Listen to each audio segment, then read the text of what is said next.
Well, hello there, everyone. What's happening?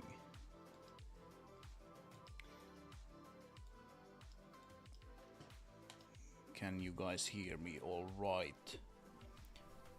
It's been so long since I streamed that, like, OBS looks different.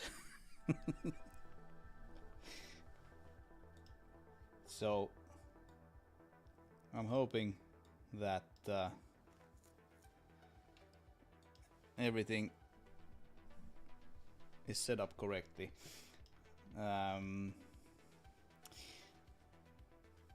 Hey Tutu, hey Jake, hey Marcus. Excellent. I've actually gotten some feedback that, like, in past streams the music has been a little bit loud.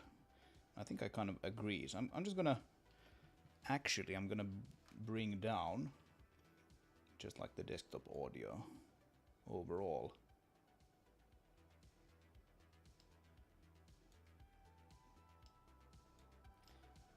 So that we don't drown out my voice.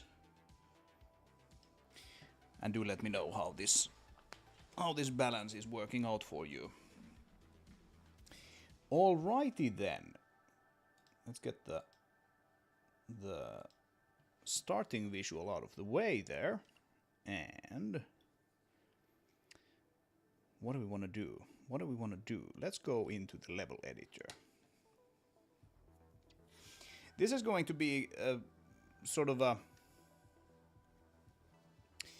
Like, I don't even really have a theme for this stream. This is kind of just like me getting back into the game of streaming.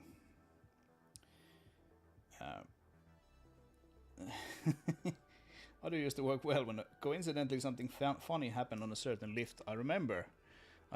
It's actually, I think it's the same music video, like royalty-free music YouTube video that Jake actually uses, where there was a there's like a vocal in one of the tracks there, which happened to like line up pretty nicely with something funny. Right, let's go into here actually. Yeah.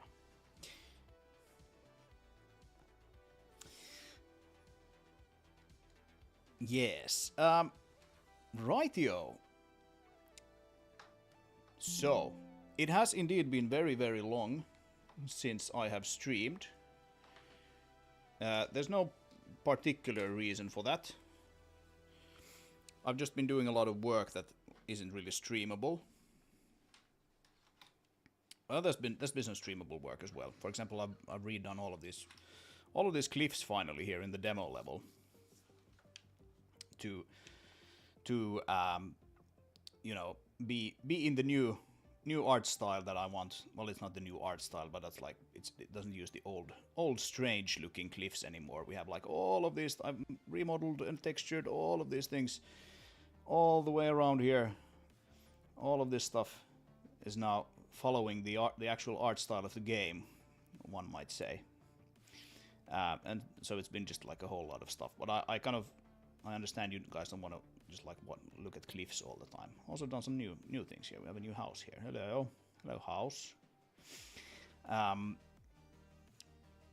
So yeah, I just haven't like really felt like I wanted to stream that. And then I've done like a whole lot of stuff that actually hasn't been like really all that streamable.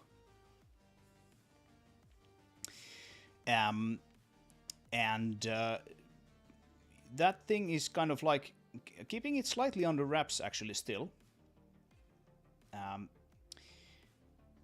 But I think there's going to be some pretty exciting announcements soonish on that front. So that must have taken time. It took quite a lot of time. Yeah. Actually, one thing we're going to do today is we're going to take some before and after shots of this, because I actually have the previous level still working. So if we go into not refinery but refinery blockout, we can actually see like what it used to look like.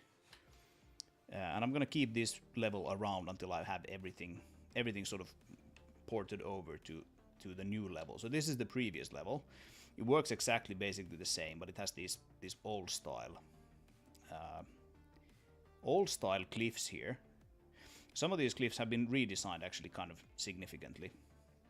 Like, of course, the one that you know about is the infamous cave of infinite, or not infinite, infamous cave of insufficient light map resolution, which was this thing here, which I never really had like a big plan for. And here you can see the insufficient light map resolution, which, I mean, I could have just bumped up for this area if I wanted to. And there was a weird house here which didn't have collisions or anything like that. Like, this place is now completely redesigned, and now looks like this instead.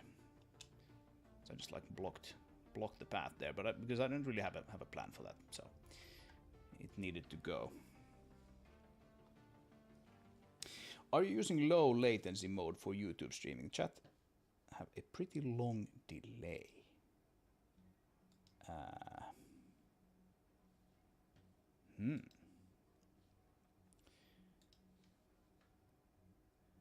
I don't think I have adjusted any settings.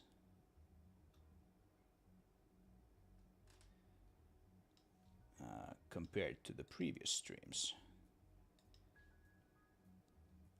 Can I adjust that stuff somewhere where now that the stream is actually already running? Hey Aku, welcome back. And good morning to you.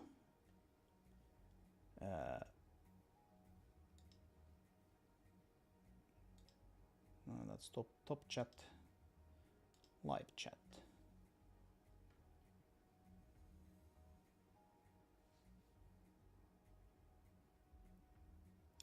You should change it to low latency, but you can't do it during the stream. Oh. That's annoying. If that is the case, we can of course always create a new stream, and I can jump immediately onto that if you guys feel that would be a nicer experience. We can do that for sure. I'm just gonna go into YouTube Studio here quickly and have a look, see if I can actually find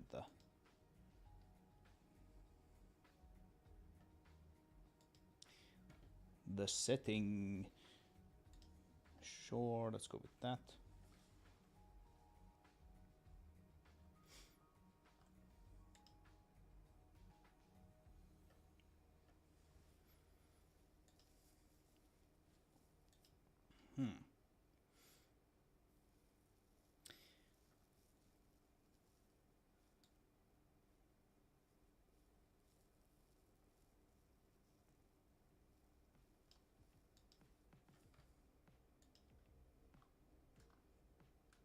Where do you actually set that setting? Like, if I go here and I'll show you my dashboard here, or whatever you want to call this thing. Age restriction, that's probably not it. And then we go to the next one. There's like live chat, blah blah blah, live reactions, slow mode. Maybe it's in the community settings actually. That might be, of course. And then like you just schedule the visibility, or set the visibility, or and like time and whatnot. Well, I don't actually see any low latency business here. I have to go into the stream tab. Oh, here.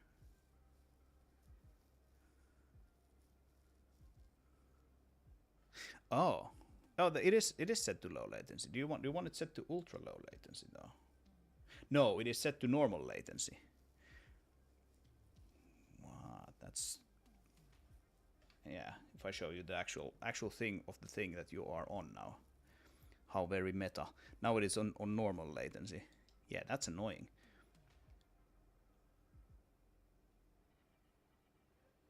Ah. Okay. Okay. Okay.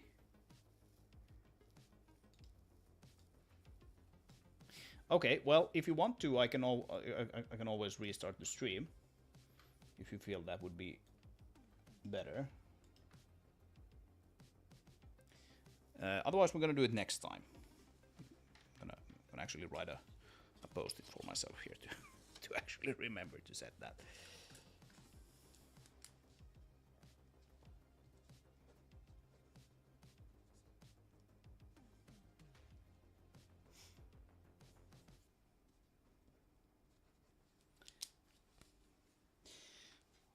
Right. Okay.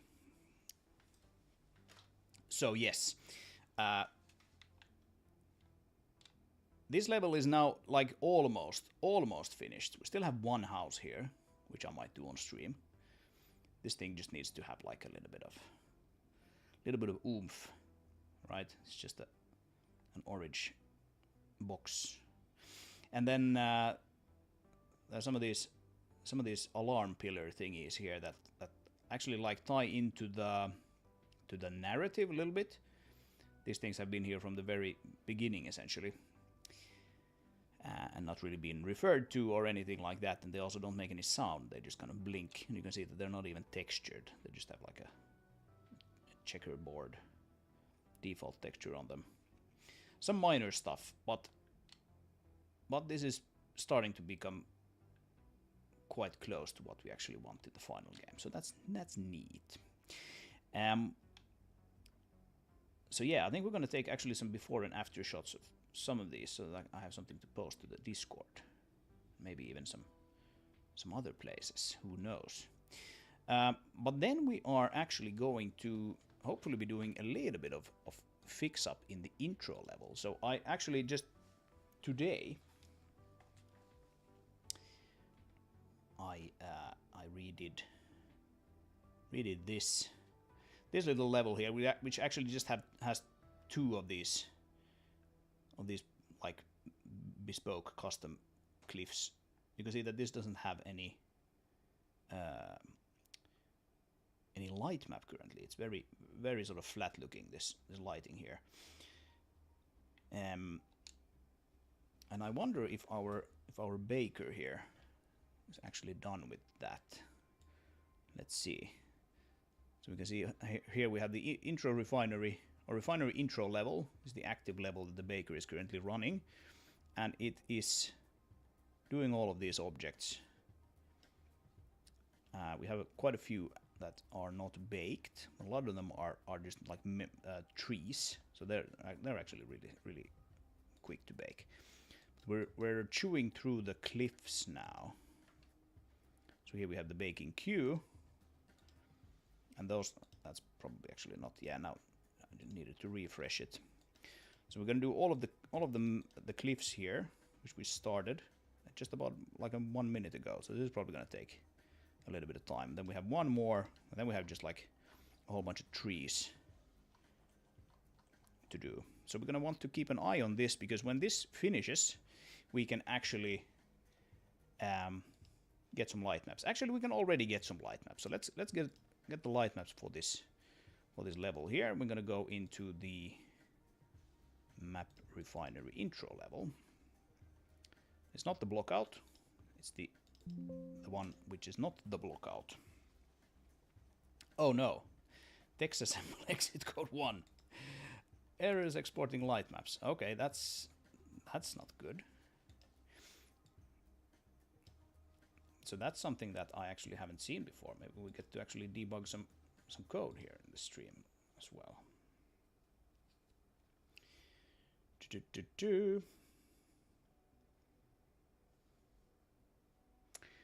Let me actually, before I do anything else, I'm gonna make sure that I have the latest code for this baking client.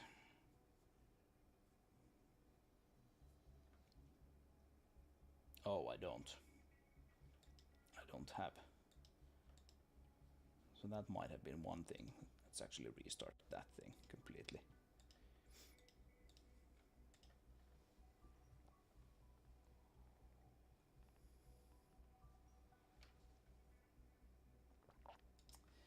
Let's see, we have a question here. Have you considered trying to do real-time lighting? Did some research on radiance hints. I made an implementation. Oh, I don't know what radiance hints are, but sounds interesting.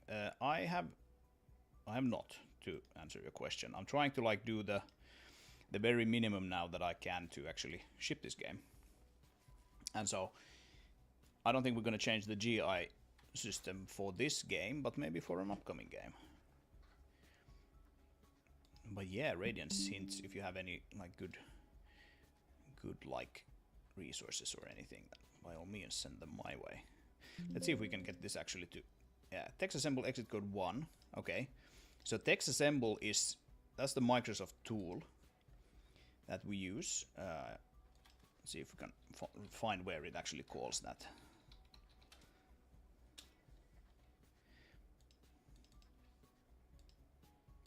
Yeah, you can see it's just very hard code, and I'm not planning to ship this tool to anyone necessarily. So we have text assemble, all right. We don't get that error, so it clearly can actually run it. Let's see if we actually just put a breakpoint there.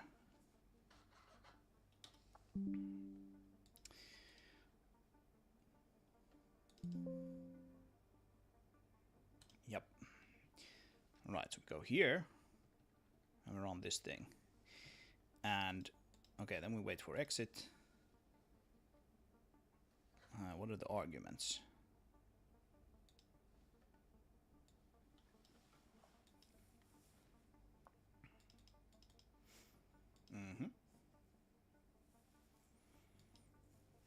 So maybe we can actually run this ourselves and see where it actually like fails. This is not what I was planning to do on stream, but hey, you know how it is with my streams. They're always highly unplanned for and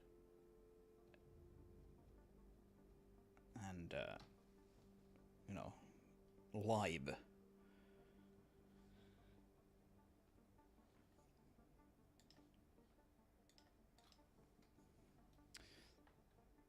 All right, let's try to run that thing just directly. So we go to D and we go to what was the path to that tool? Projects, basis data, tools, editor. Like here, we should dire. We have text assemble here. Then we paste that thing. The system can find the file specified. There's probably like, is it that one? Can't find that one. If this turns out to be like trickier than I thought, I'm just gonna do it offline, because this is probably some like stupid bug in my GI system.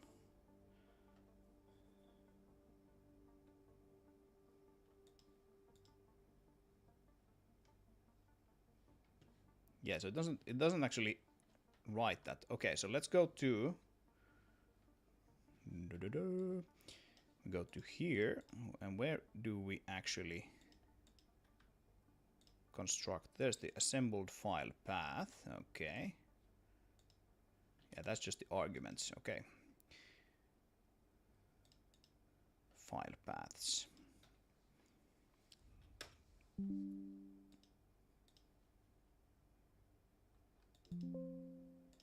Yeah, there's always something with this Baker. It's very very sort of ad hoc built.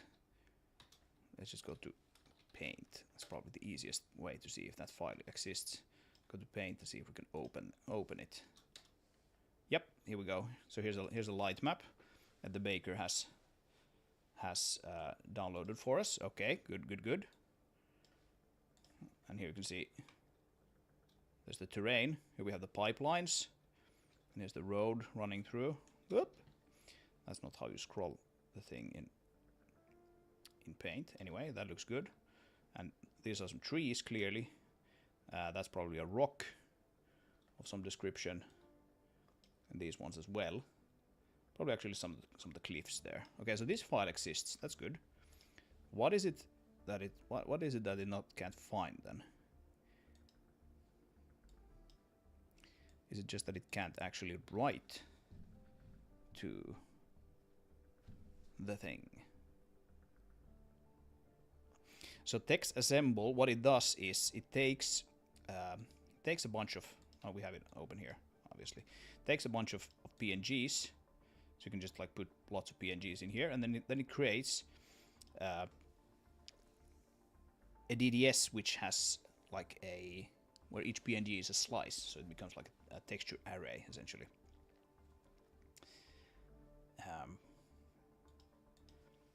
And yeah, that should work, but it doesn't. That's annoying.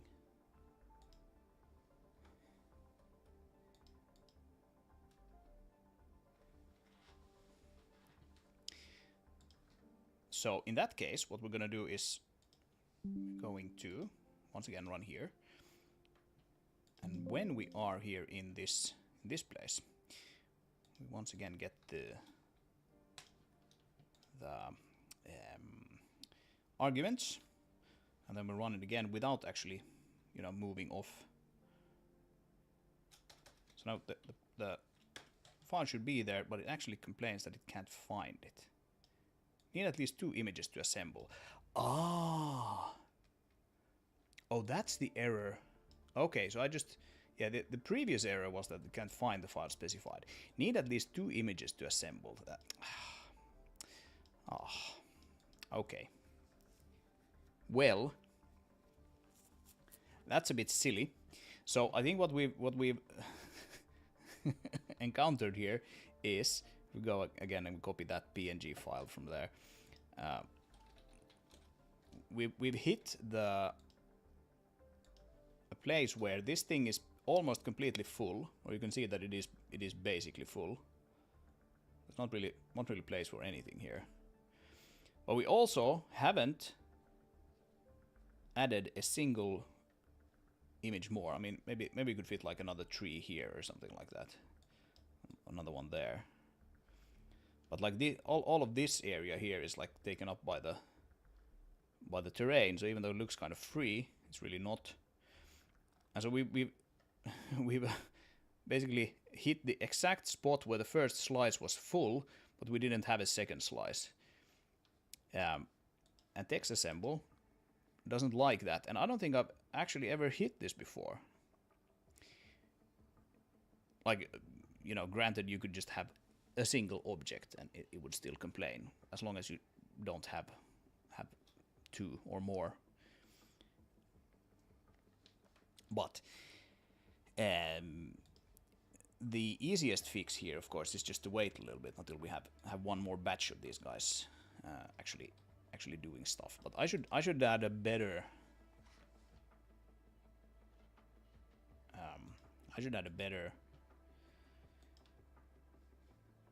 error message for that.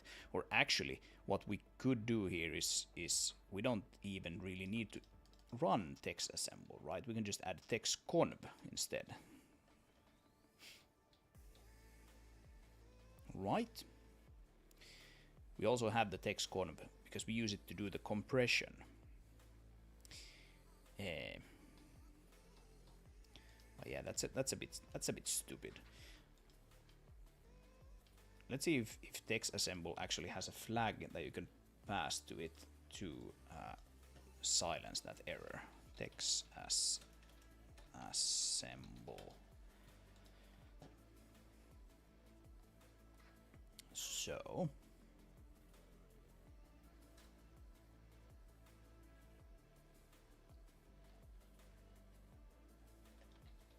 if we look at the array, must have at least 2 images. Not that loading the resulting DDS file requires feature level 10 or better hardware.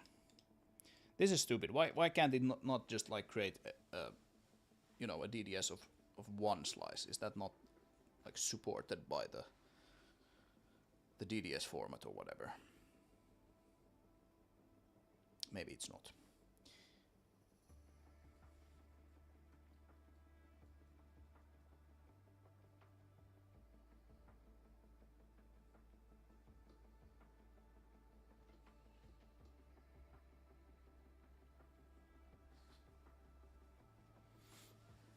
You know what we can do as a very, very poor just hack on top of this thing?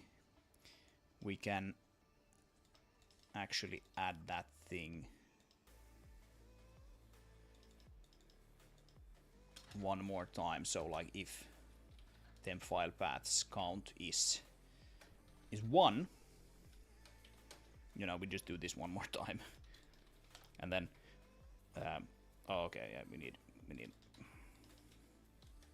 the first one there, don't we? Whoop.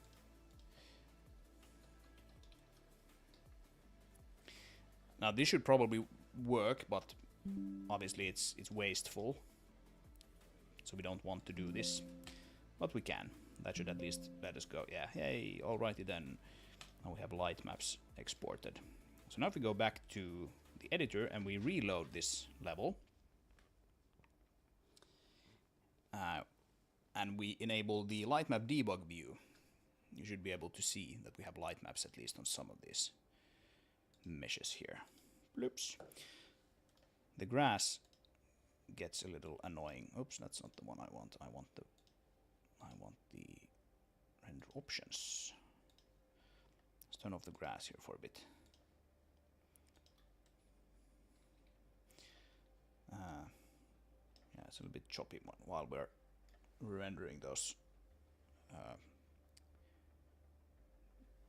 Well, these guys, the thumbnails is what I'm trying to remember the word for. Right, so we have light map for this cliff here clearly. That's neat. So this is also one of those new cliffs. Actually, all of these cliffs are replaced because either we don't have light maps for all of them. So this, for example, here actually uses like the normal material here. It just kind of looks a bit unlit. And here we actually have two different meshes kind of intersecting, because back in the day when I designed this area, I figured that this actually kind of looks pretty neat. So we have another mesh in here, and you can see it kind of poking through here. And there is actually a little bit of GI here. For example, you can see under these trees we're picking up some of the red and the yellow there, right? If we drag this guy out here, you should see that, yeah, it does have light mapping. But I think those are the only two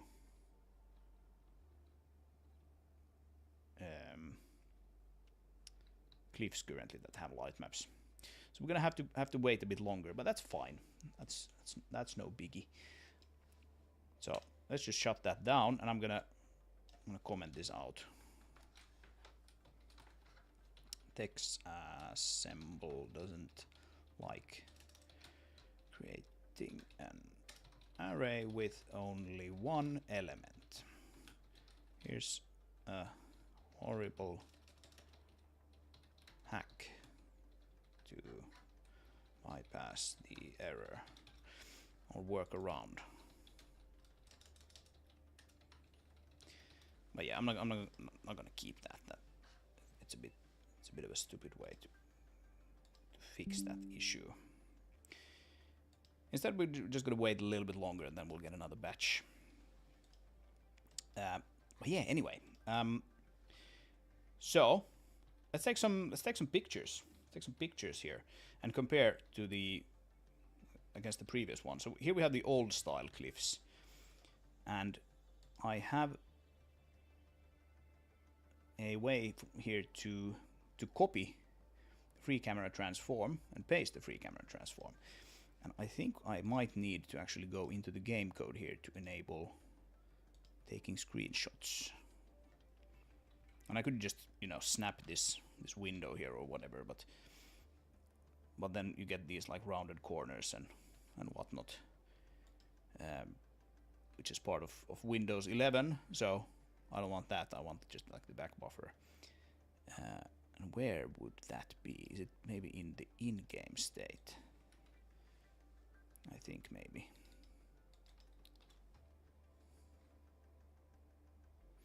Oh, we can. No, actually, we can. We can take screenshots already. So, left control, left alt takes a full frame screenshot. And if we don't hold down alt, we take a pre-2D screenshot. I think that's probably what we want here. So if we do, what was it? It was control and subtract on the numpad. Let's try that. Yeah, taking two pre 2D screenshot. So that should go in the app data folder.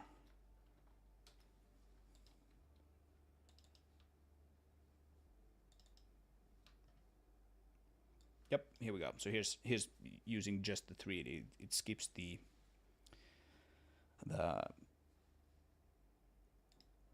UI. So both the actual in-game UI and the debug UI and everything is skipped. So now we can take we can copy this copy free camera transform. It should be just a small piece of JSON, like so. Let's shut down Spotify there. Small piece of JSON, and then if we go into the new version of the level, which we might actually have to go into here because I don't think I have it exported. So let's do refinery. Open that back up.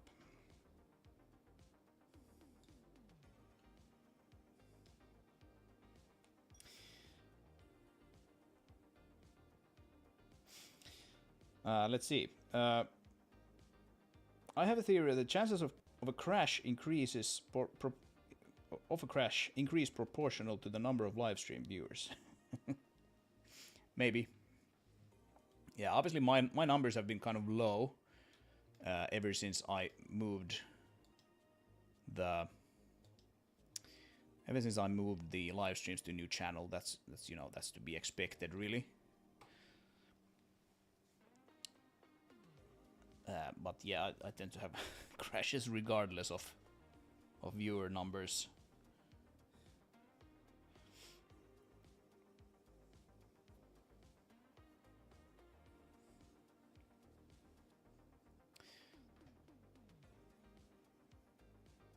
Actually, maybe, yeah. Now I just did like a play from editor, and we can try this out here. But maybe I should actually do a proper export of this, so then we don't have to have the editor running there in the background. So, I can't paste that. Why can't I paste that? I mean, I clearly have some logic there too.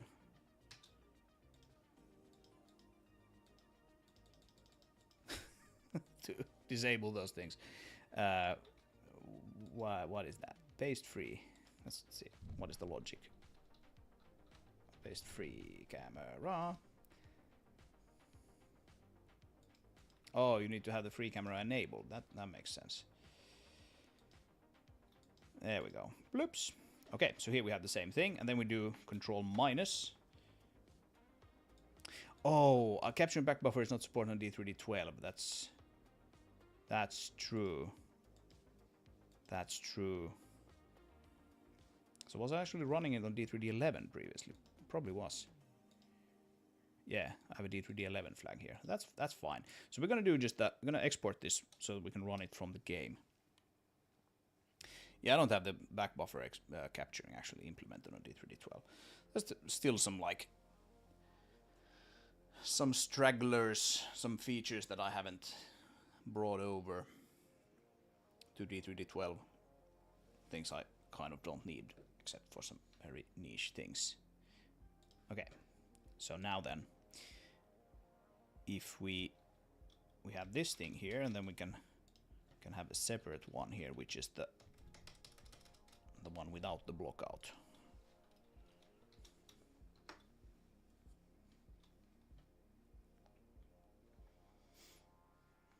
So let's see.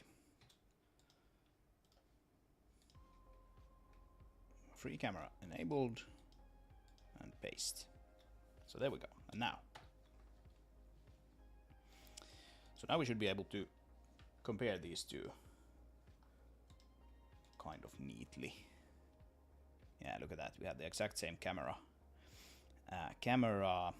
position. So here you can see like how the cliffs have changed between the two designs. not a whole lot, but like I've tried to eliminate this sort of thing where you have like a very sort of boxy outline here, which just goes like up, right, down, right, up, right, down, right, down. Now we have like a more sort of organic flow of that whole thing. I just like all kinds of like intersecting boxes and whatnot tend to look kind of neat with this. Okay, we can have another one that we open as well, and we use the blockout for that one. Do you want to start? Yes, thank you. Let's start another instance. So let's go maybe here. Something like that. And again, we take a screenshot like that, and then we copy the free camera transform. And then we paste it into here. Paste. And again, we take a screenshot. These are mostly just like for me. I just wanna see how this thing kind of like, you know, changed. Another thing that I really wanted to get rid of here is this kind of like grid-like appearance. So we have a lot of these like just like boxes. Essentially, the old cliffs were exported from Blender as with like sharp edges, or what do you call it? Flat lighting. I say sort of because they kind of weren't. I just used like sharp edges, like very liberally, so it gave it this sort of like almost like grid-like appearance. And now instead we have this, which, you know, still doesn't look realistic, of course, but it does look like rock in this art style. And I also, you know, redesigned some parts like this rock here a little bit to look a bit more kind of organic, nice.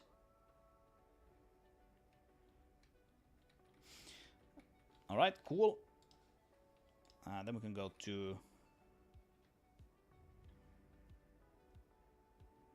maybe, let's go to here. Look at this area here. And actually I think we're gonna take the image from this one first. Yoink. It's somewhere here, right? Let's copy the player camera, paste it here. Blip. I'm taking an image with that one, and then we take an image with that one. Again, we can compare them. So you can see that I've tried to keep the terrain mostly the same. I did have this sort of thing going with the old cliffs, which I don't exactly remember why I did it, but at some point I realized that I don't really like this. So I had this sort of like bevel, which just made the edge of this like a bit smoother. Kind of just ends up looking like plastic a little bit. Now what I do instead is the same thing we have in the depot level, which is like we have actually paint grass just like a little bit out onto these cliffs, so we have sort of like a gradient going between the terrain and the cliff. So the cliff edge is typically like just rock, and then you can see there's a little bit of painting, and then at some point like the grass actually kind of kicks in, and then you have this kind of smooth transition between the two. It's perhaps a bit more abrupt here, and this just like looks weird basically. Yeah, and then I've done a whole lot of hand painting on this as well. I don't necessarily see it all that well here, but I think you can see it pretty well in this one. You can see this is essentially like completely flat gray, and it gets a little bit of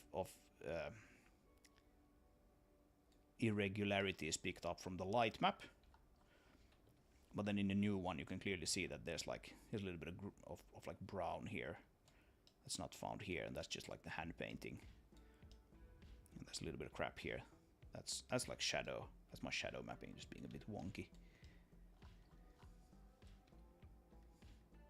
And again, you have this weird bevel thing going around here, all these places, just making these kind of look like plastic, and a lot of these like stair stepping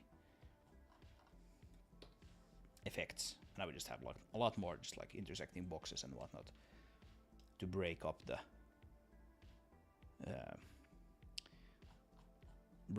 look a little bit, make it look a little bit more natural, perhaps.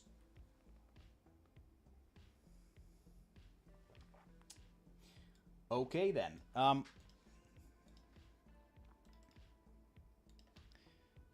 How's it going with our baker? We can actually just get a connection to it and see what it's doing.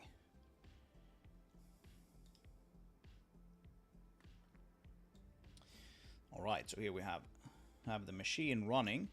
It is building the light map 3 out of 5, so it does them in batches of 5 currently.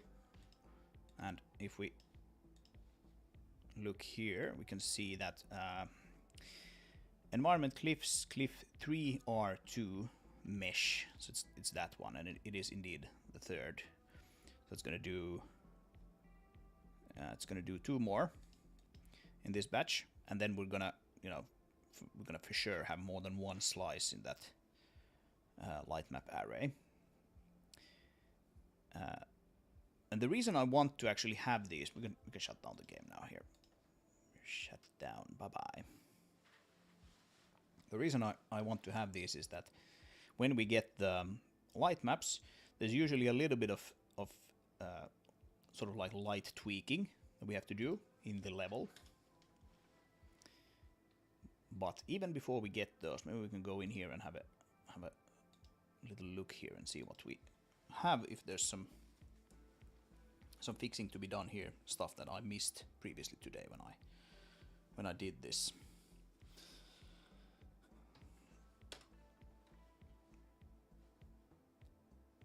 And here as well, like if we go into the game, let's just go into the game proper, not into any level right now.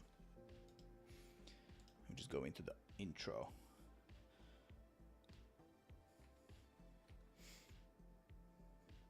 Like this is obviously not like a level that you're actually going to play in, even though you can play in it, but it is actually a level which is just like hosting this intro cinematic for the demo. And you can see again, like I think this kind of looks a little strange. It doesn't really look like cliffs. It is again, has all of these sharp corners here. You can have some sharp corners for sure on cliffs and rocks. That's completely fine, but not quite like looking like this. And then also, if you go to the editor here, you can see that now we have like properly, like the grass is sort of like coming up onto these rocks here. So there's some painting involved here. That's just like completely missing from the old style, because this old material actually it used a special material in Blender which applied this grass effect onto like specific faces. You can see that I've like hand painted a little bit so it goes sort of like over the edge there. But where we have grass is very sort of like binary here. We either have grass somewhere or we don't. And yeah, it doesn't look very nice. What I do now instead is I just hand paint it a little bit here and there. Doesn't look super realistic, like I said, even with this new one, but I like this because this is kind of like follows the art style of the rest of the game much better. So, But now we need light maps for these guys, because they look kind of flat and boring in this form. And here, for example, like you can see that the grass is kind of like too dark here, and we could fix that if we just figure out which grass object it is that is managing this. I think it's probably this one. We can fix this grass.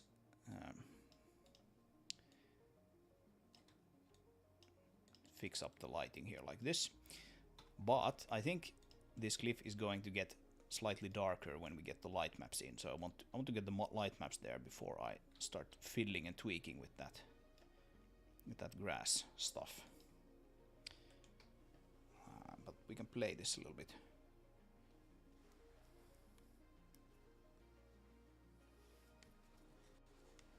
So if you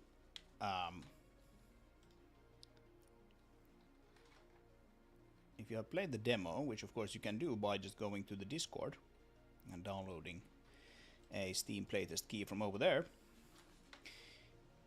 you don't actually get to drive around in this level, but there is an intro cinematic which takes place here.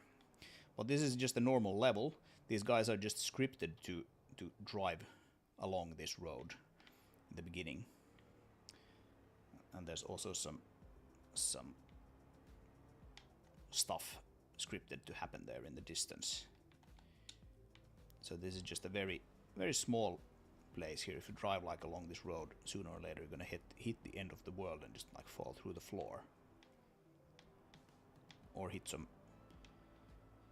some blocker or something. I don't exactly remember.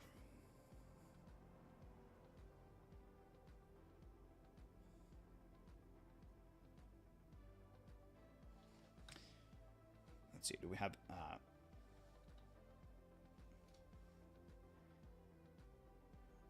the mother vehicle's audio these days?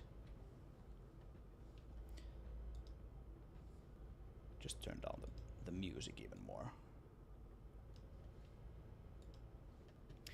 I am planning to ship a new pre-alpha relatively soon, and one of the most sort of requested features, of course, has been audio for the mother vehicle for a long time, and we finally have it. We also have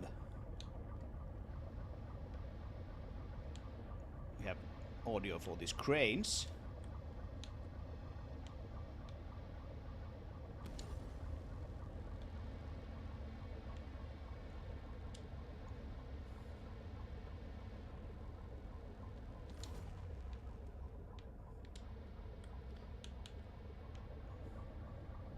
So that's something new that we haven't had before. I also just quite simply enabled particle systems for this guy. I haven't done any work on that front. I've just quite simply enabled them for the mother vehicle, and I think they look pretty decent. I mean, it's better than it was before, so I'm just gonna leave them like this for now, I think.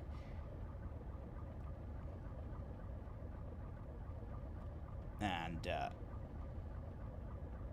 we can fiddle with those a bit later.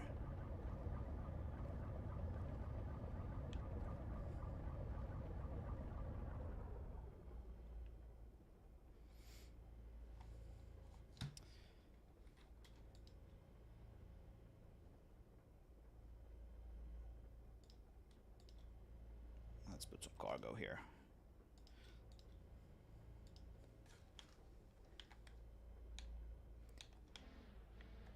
Oh, yeah, it's actually on the other side. The mother vehicle's drivetrain, or actually all of the vehicle drivetrains, have been completely redone from scratch. The mother vehicle actually doesn't use more than one. It has a gearbox, because that's just the easiest way to implement this stuff using the physics vehicle SDK, but it doesn't have more than one forward gear.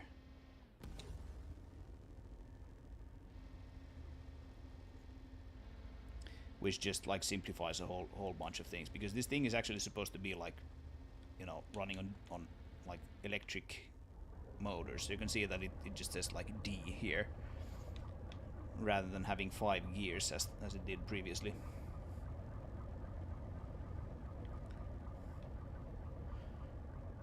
Oh yeah. We have reverse beeping.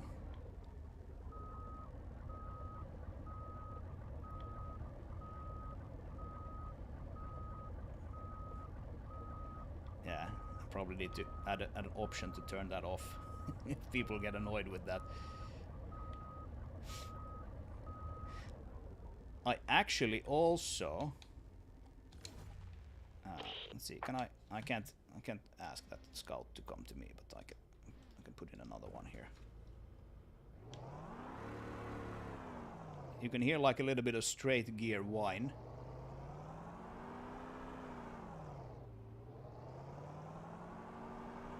When you're reversing with a scout. I'm not super happy with that. That was like a half an hour test. I just basically took the timbre audio event and just like added an additional filter on it. But you can hear that there's sort of like an additional kind of frequency going on there. When you're reversing with this guy.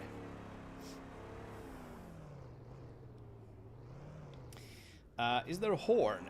There's no horn, no. Maybe there should be. Maybe there should be a horn.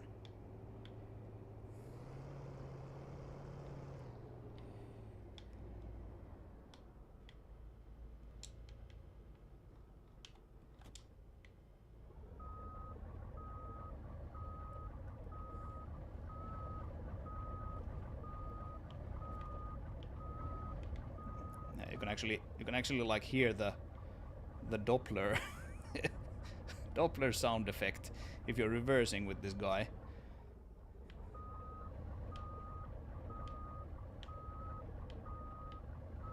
Because the camera kind of jerks forward. So it goes like just from the Doppler kicking in. Hey Matt, yeah, it is indeed. Has been quite a while since the last one.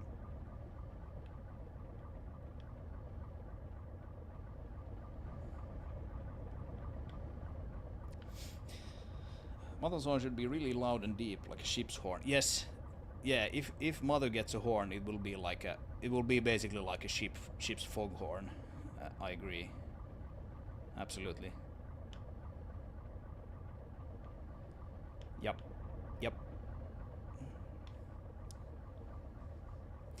All right, how's the baker coming? Let's see. Okay, so it's doing the last one now. All right, end of cliffs 1R. That was a pretty small one, clearly. It's that one. Which one is that? Yeah, okay. You can see this is like physically a very small cliff, so it went pretty fast. Oh, here I should actually like I should fiddle with this terrain here a little bit. You can see that I actually haven't adjusted this guy since I replaced the cliff. Oh yeah, we can do that. Okay, so just one more, and then we'll get a somewhat sensible set of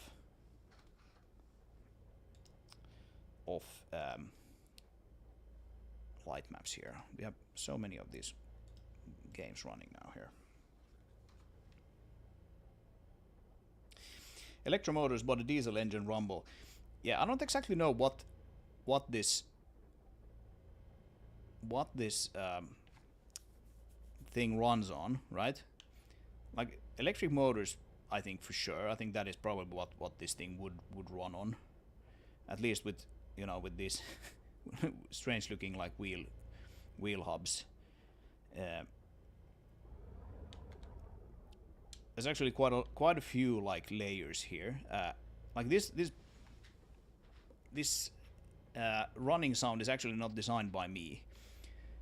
Or well, I implemented it, but it's actually like based on assets created by an audio designer that I'm working with. So you can hear this kind of like electrical buzz going on in the background here, especially with at like lower RPMs. It kind of goes away a little bit when you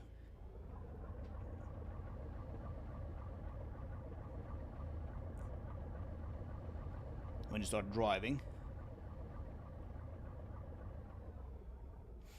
And we'll see. I might make some changes to this still. You can also hear that there's this sort of like chugga chugga sound that starts playing when you drive. And it has these weird kind of like irregularities. Like it's not just like chugga chugga chugga chugga chugga. It's kind of like chugga chugga chugga chugga chugga chugga chugga chugga chugga. It has this kind of like almost like an imperfectly looping sound effect. And I was annoyed at those, and I went in and fixed them so that it was looping perfectly. And then I played with this for about a week, and I was like, that's just super annoying. Like nothing happens in this sound. It just sounds like an old diesel engine. So I actually just undid all of those things, and now we have these like you can hear them. They're sort of appearing at unexpected intervals in the sound, and I'm just like, yeah, that's actually kind of nice. I don't know if that was the intention of Toivo, the audio designer, but I actually ended up keeping his kind of imperfectly looping sound there.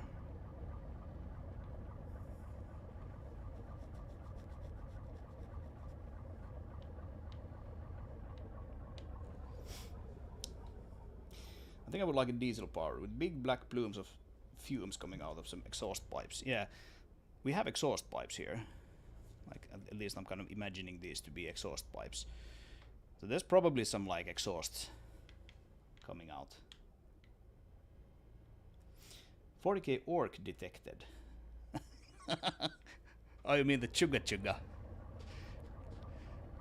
Chugga chugga. I'm not really an orc guy, but or like a 40k guy, but I'm more familiar with the Warcraft, like, what is it, like Zug Zug.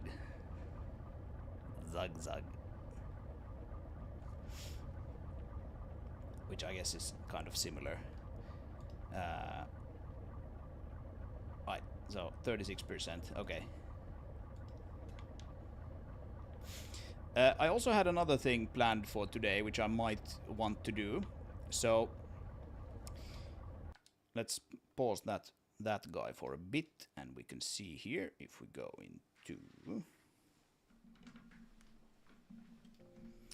into the map refinery blockout, that one,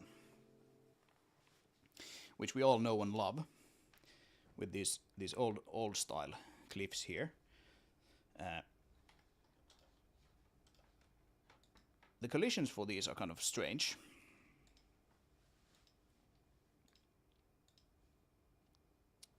If we fly closer to one of these guys, you can see that, okay, we have collisions here. The collisions don't reach all the way up. You can see them perhaps better here from inside. You can see that there's clearly like an upper limit to how far they reach. And what I did was, quite simply, I figured, okay, no one's gonna reach that high. So I'm basically gonna take the mesh and I'm gonna cut off the pieces that I don't think anyone's gonna reach, and then I'm gonna use that as the collision. And still not sure anyone is gonna reach, higher than that, but it might make sense to like consider a little bit how we want to do the collisions for these new cliffs. So if we go into the newer level, which is just refinery, and we have a look here at what this looks like, you can see that here I'm just quite simply, at least for the time being, I'm just using the same mesh as the same render mesh for the collisions as well. Like the engine makes it very, very easy to just like, it's one checkbox and you can say use the same mesh for collisions as you do with the rendering. This is probably a bit too, or shall we say, unnecessarily detailed, though, right? With this, especially when you come here and there's really no way to get up there unless you're using the flying scout mod. Then I'm sure you can get anywhere, really. But of course, there's just like so many ways to break this with the flying scout mod that we don't really need to necessarily consider that. However, it might be kind of nice to be able to, like, if you're playing with mods, you could just like fly up here and drive on this, for example. Which you currently can, because we have these scout. Let's put another scout there. We can drive up here. So yeah, it's not like super important to do it right now, but it was another thing that I was thinking we could maybe look at this stream. And probably actually like in the sense that we might want to look at simplifying these, because I'm thinking we'll have, you know, unnecessarily complex collisions here. Yes, the jetpack, exactly. Yeah. If you have the jetpack, you can do well. If you're using mods, you can do anything, right? You can do absolutely anything with the mods.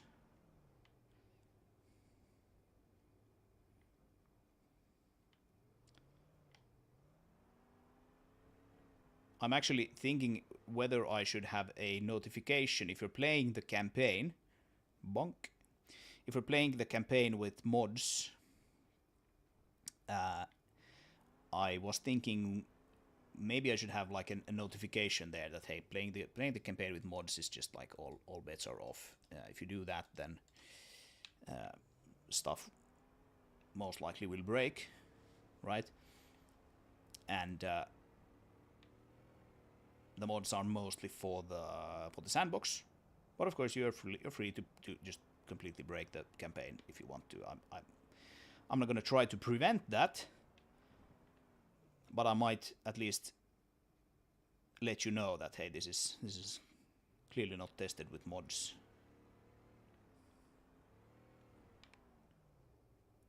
Yeah, it's PhysX, yes.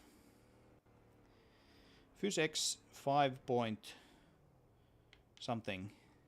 We can see app.list list plugins. PhysX 561.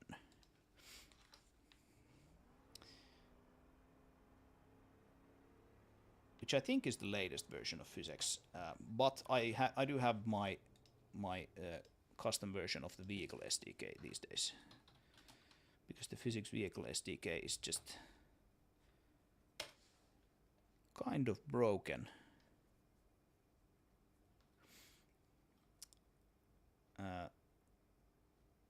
Last week, OV PhysX. Okay, what is happening? There's some new developments here.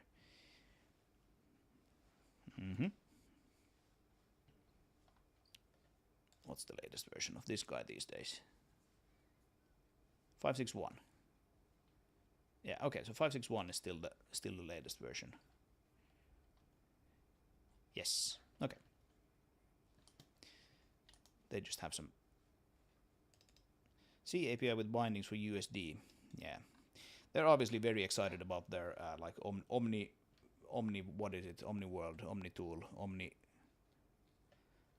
something. Omniverse is the name of it.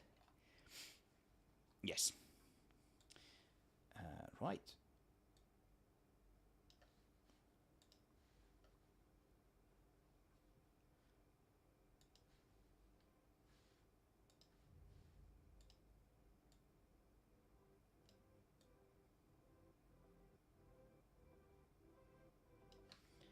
All right, I'm putting up the music again here. Let me know if the music volume turns out to be too loud again, and I can bring that down again. But I'll try to keep it kind of low there, at least on your side.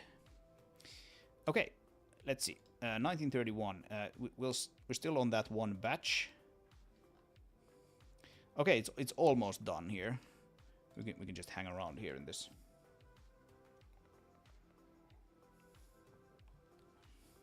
Looks like they added a Python API so people can vibe code shitty stuff. Yeah, like all the USD stuff is... Well, you can definitely use USD from like C++. Okay, that's completed. Here we go. So now you can see what it did. It's actually getting the newest stuff from SVN. So you can just the idea here is that you can just keep this thing running in the background. It actually launches the editor here, as you can see, and it will minimize itself in a bit. There we go. And then it's loading the level. Now it is like actually loading the level. We should be able to see the level there if we click that. And then it does okay. So it found 482 inclusions in the level, and then it's reconciling, and it figured that there were no new objects. There were also no objects removed from the thing, and then it goes okay. Selected 5 items to bake, and now it started the next batch, which is the cliff 17, which should be the last cliff here, I think. So if we refresh this thing, yes, that's the last cliff. Then we just have those meshes, mesh, or like spruces, trees basically. Lots of trees. Yep, all of the remaining ones are trees.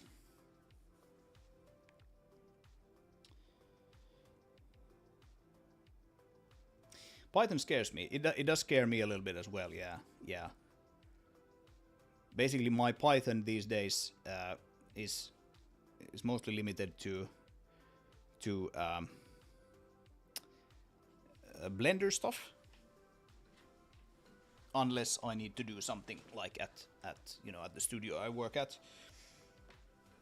They use Python like a whole bunch, but since I'm on the core engine team there, they don't really, or we don't really use Python, but like the like content pipeline guys use Python for all kinds of things. Rightio, let's get those light maps that I spoke of. Just click export and replace the file. And there we go, we should have new light maps. Now we just need to reload the level again.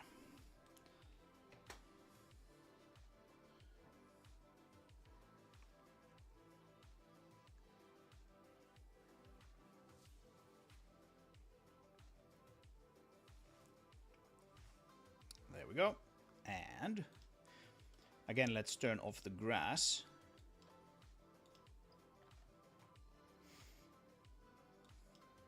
And specifically, we just turn off the grass rendering. We don't like remove any grass or anything like that. Just turn off the grass rendering. And now we should have all the cliffs except one, which looks like it is this one we're looking at here, 17R. Yeah, cliff 17R is the one that is still, yeah, it's this one here. And it's the one that the baker is currently building, yes, 17R. And we should get it in like 10 minutes or so. But all the rest of the cliffs should now be light mapped. You can see like the underside of this rock is picking up on the fact that there's grass underneath it, so it's like very green. Same thing with this pipeline here.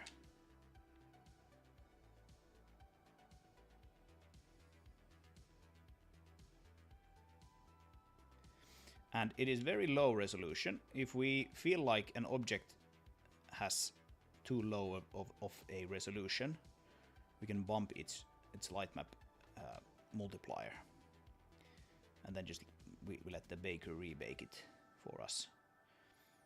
But I think this one in particular, this level is like you don't really drive around in it yourself. You're just watching those guys drive around in it. I think this is quite good enough. Oh, here we have some rocks.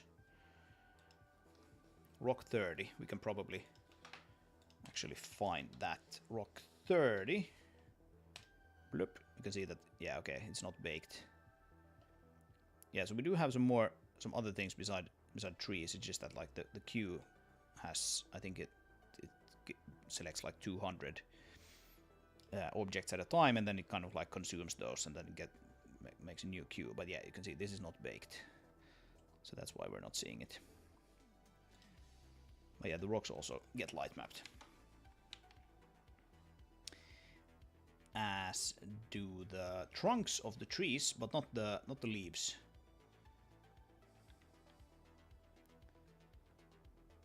And these pillars as well. What is this? What is this called? Dish tower. Yep. Yeah, they're there at the end, and the small shed as well. Small shed. Burp. That's that one. It also gets baked. Okay. That shouldn't take very long though.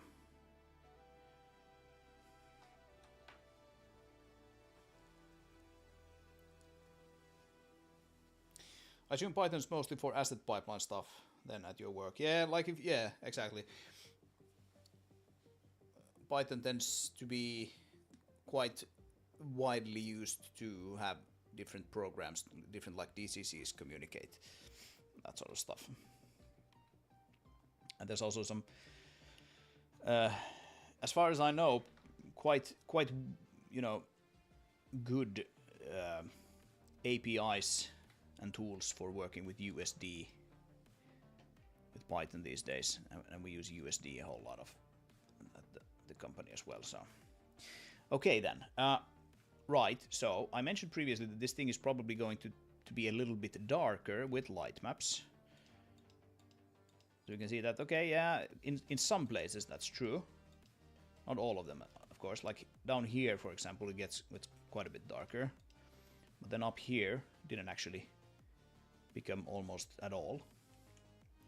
But that's fine. We're gonna fiddle with this grass a little bit here. I'm gonna toggle off those cells.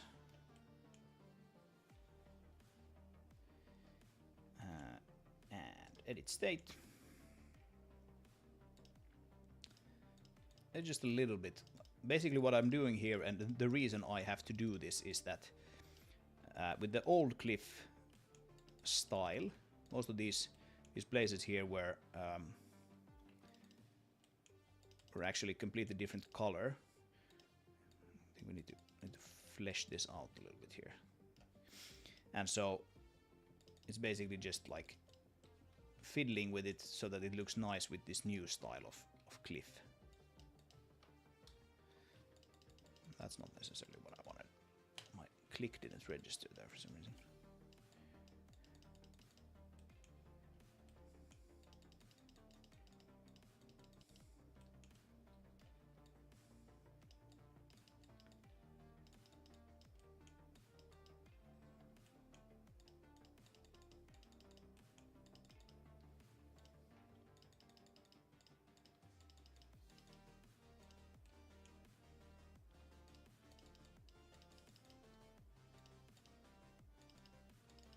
And yeah, some of these cliffs have obviously changed shape a little bit, so we're gonna want to actually like add or remove grass according to that. And I've done all of this already for the demo level, so we don't have to do anything there anymore. That level should be basically done now when it comes to like the environment. There's just some like houses and structures still left to do there.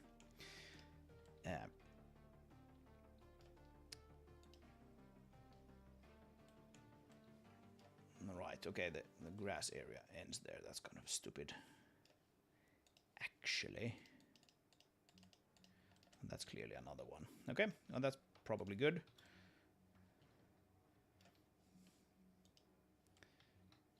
Which one would it be? It's probably that one, right?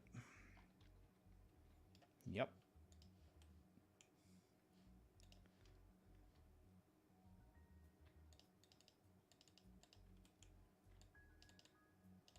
No, it's not that one.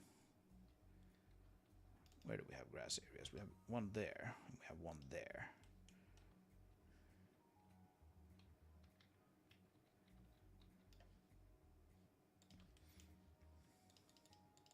It was actually this one after all. This grass system is a little wonky. I won't lie. Just the fact that you kind of have to track which of these objects affect which area. I think that's something that I might want to actually like maybe redo a little bit, but it will have to work with the data we already have. So it might happen after the release of this game. And of course, this grass editor tool is actually built completely in game code. That's why we have an ImGUI widget here for it, rather than actual like buttons up here in the UI, because the editor application actually has no idea what this thing is. Right, here we have actually changed the layout of the level a little bit, so I'm gonna flesh out a little bit more grass here. Again, it doesn't really matter. I don't think in the intro cinematic you don't even really see this part of the level, but I still want to make this kind of like coherent, at least somewhat. But again, we're going to concentrate on these cliffs. We can't do this. We can't do like a final pass on this one yet, because that's the one that we're missing, and I don't think we have any grass on top of these guys. No. There's a little bit of grass here. It looks a little incorrectly colored, perhaps. I think it's probably like an ambient light thing, so.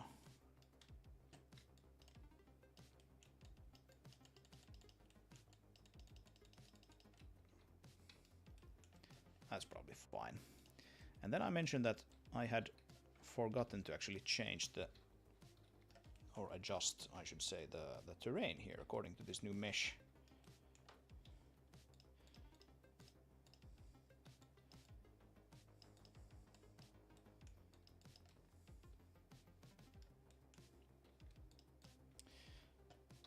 So my plan, for those of you who are kind of interested in what's going to happen, relatively soon, there's going to be a pre-alpha 5. No, sorry, 4. 4 is where we are at. I get lost in my own version numbers here. So pre-alpha 3 is out. There's going to be a pre-alpha 4 kind of soon. I haven't exactly nailed down the feature set that's going into that. But of course, you'll be getting everything that we have currently. So you'll be getting, for example, the sounds for the mother vehicle and this redesigned environment and all of that.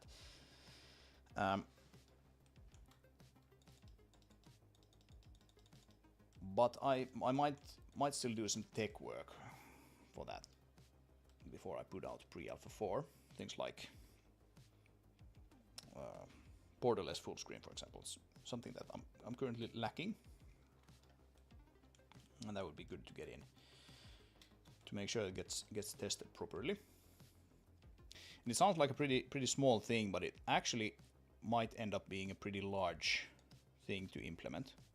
Okay, so now we have the cliff is almost done, 92%.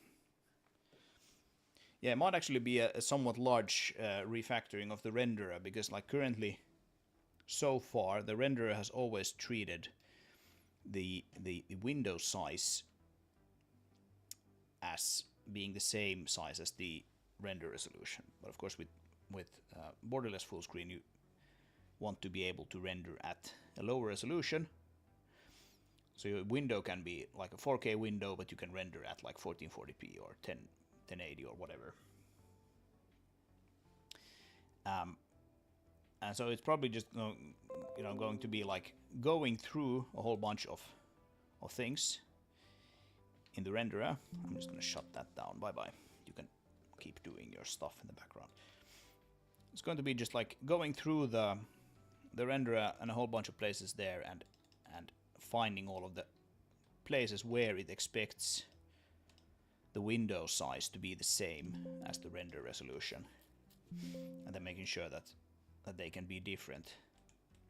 Okay, so one more restart and we should have light maps for that last cliff there. That sort of stuff. I also have a few other kind of more like gameplay related things that I want to change.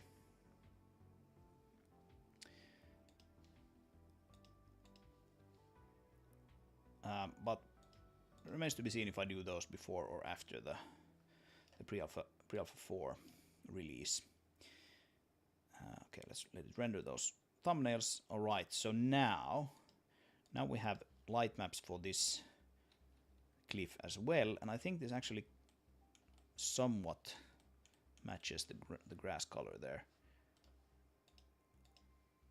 Not necessarily quite though, at least not in all places. Yeah.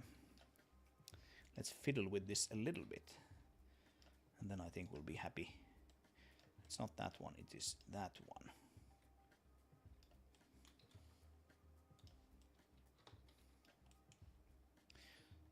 So the reason we have these different objects, by the way, is that you put one of these grass objects somewhere in the world, and then you set its parameters, and then it essentially like maps a texture or a set of textures onto this area, and so you have to kind of like draw inside of this area. And you can, of course, you can have overlapping areas and stuff like that, but that means that when you have grass here and you want to modify it, you need to basically like find the right object for that patch of grass, if that makes sense.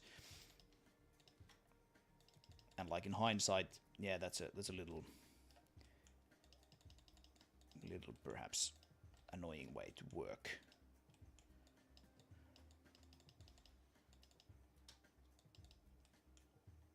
So I might want to look at that at some point.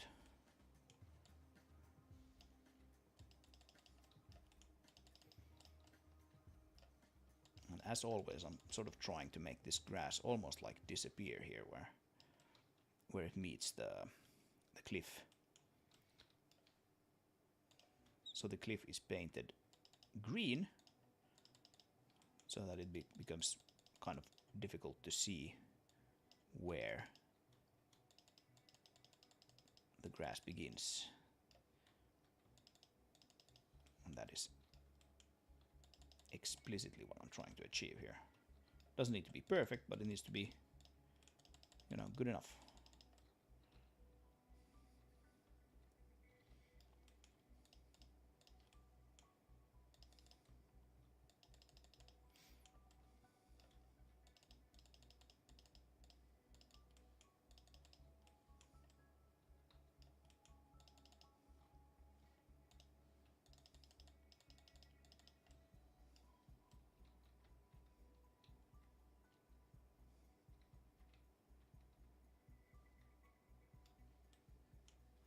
All right, something like that maybe. Let's see, how do you render your viewport? Do you render to an off-screen texture and then send it to the viewport?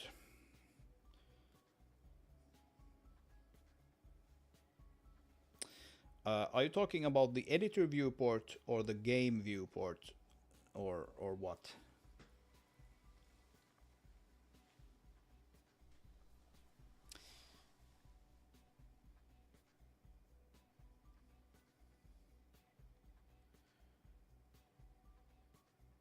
Because that affects what the answer is going to be. I mean, I do basically the editor viewport. Okay, yeah, the editor viewport is just because this is a Windows Forms application.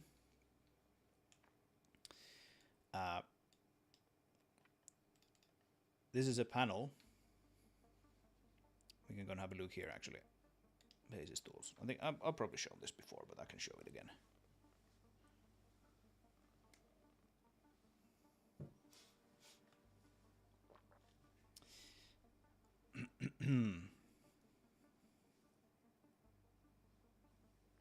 Yeah, this is a large solution. It takes a while to open it. So if we look for the editor, is here. We have UI and we have the editor view form, which is right here. It looks like this. And this guy has a panel of some sort, render panel. Render panel is, yeah, it's just a system Windows Forms panel. I can make that a bit larger. System Windows Forms panel, just a classical one. And then at some point, this guy is, we do sort of like a handshake with the engine. Yeah, here you can see. So we get the handle from it, handle, int pointer, and then we pass the handle as an 32-bit integer to the game. So we use game RPC, and we call init. And then the engine side, editor communications manager, I think it is. Init is here. Here we go. This guy gets called. This call here is this guy. We get the window handle there, and then we just like, yeah, there's some like platform specific. I haven't implemented it for anything other than Windows, but this would be the place to do it if we wanted to. Then that's just an hwind in Windows. And then you give that to DirectX, and it renders directly to the panel here. So simple. That of course only works if you are actually using like raw Win32 components that have window handles. So my plan, like, eventually would be to port this to like Avalonia or something, and there it becomes much trickier to actually do it, and I think it probably would end up being some sort of shared D3D resource that you would be rendering to and reading from. But yeah, that's how it works. I also render to off-screen buffers like these thumbnails here, right? Like we have a crate there, for example. Bloops. These are rendered on the fly. I don't actually store these images anywhere. I might have to do that if we have enough of them, because as you've seen, it takes a little bit of time when you start the editor to actually render these. But they're rendered on the fly, and they're actually rendered to an off-screen texture and then just sent here to the editor to be shown in this thing here. So I also render stuff to off-screen buffers. But the main window is just rendered directly to the panel.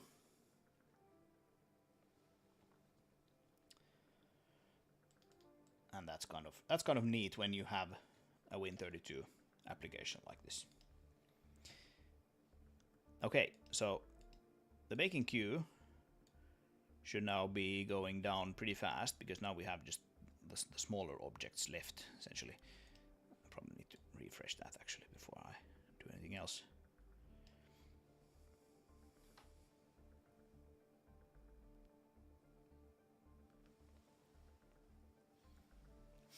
Doing something similar, but in Avalonia. Oh, small world. I'm sure you have seen these discussions online. I haven't looked at them in a while, but like Avalonia, GPU. Let's do like D3D. Something like this, right?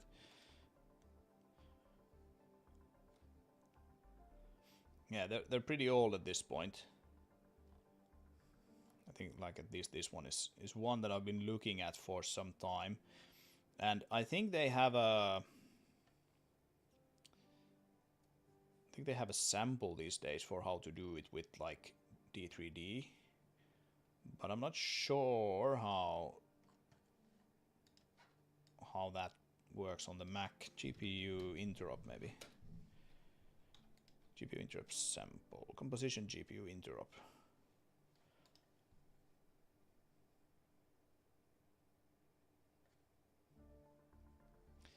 Right, this is like about a year ago.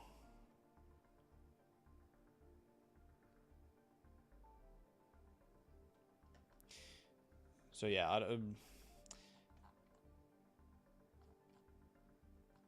they're clearly working on it, or have worked on it, but I'm not sure how easy it is to do these days. But it has at least historically been a bit of a pain to get it working.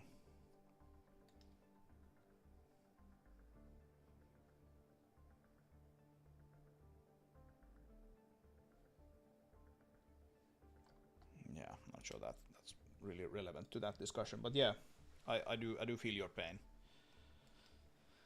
It's probably the first thing that I would do if I went to Avalonia, is like just have the game render to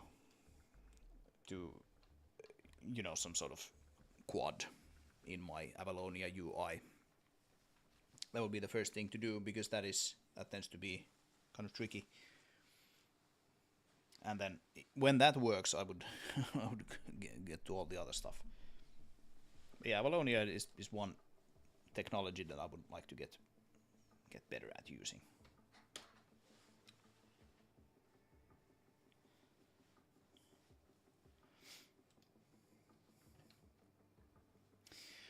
Okay then. So I think we're basically like done with this level. There's obviously going to be some more light maps coming in here, like that one, for example, and also these rocks. But the level hasn't really changed close to those, and also these dish towers. The level hasn't really changed close to them at all. It's just the rocks, or cliffs rather, not rocks. The cliffs that have changed. So I don't think we need to do anything for those. I'm just going to leave the thing running, and it is going to make more of those. You can see 2104. It's probably going to be finished with those actually very soon. I think that almost takes weirdly long to do all of those. Okay, it just got finished. Yeah, because the start time goes away there.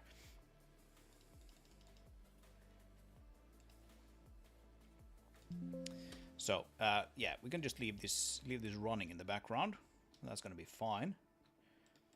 But this level is basically now done when it comes to this, or with regard to these cliffs. Oh, here's actually one that we could maybe fiddle with a little bit. Yeah, let's do this one, right? Because I did this part. There's not really any grass there. I did the grass on top of that one.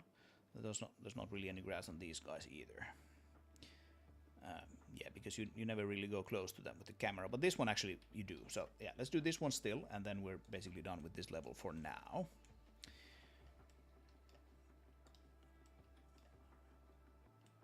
So again, I think it's mostly just a case of tweaking the light intensity for the stuff that's here on top of this, because these cliffs are quite a lot brighter now than they were previously.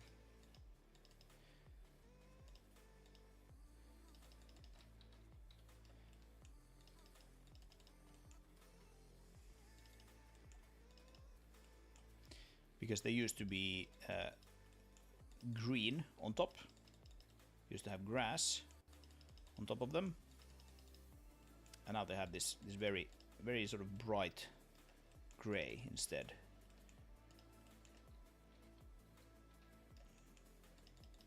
And so we just fiddle with the brightness here just a little.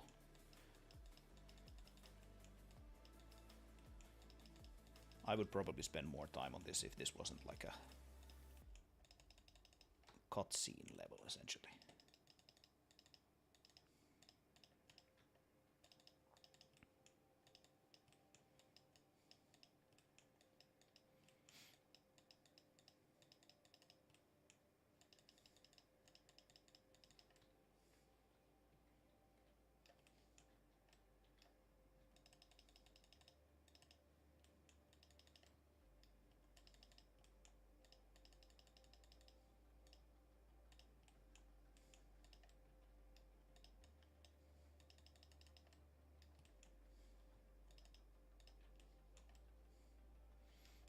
Yeah, you can see there's not even any grass here because like we're never gonna be close to that in any sense. The cutscene place. These lines here, these two lines are the splines along which the camera moves. There's some other ones here. I think they're just hidden so that you can't see them currently. But camera animations, yeah, here we go. Position path.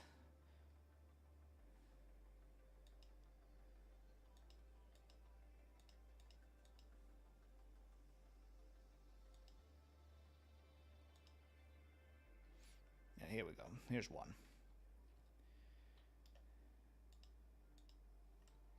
And there's another one.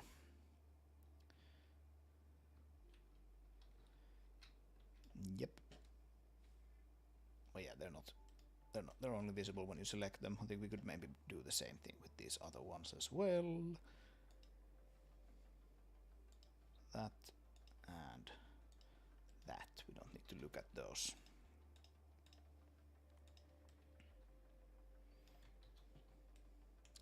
So what we could do here is we could switch out the level that's used in the intro cinematic for this level and make sure it actually plays.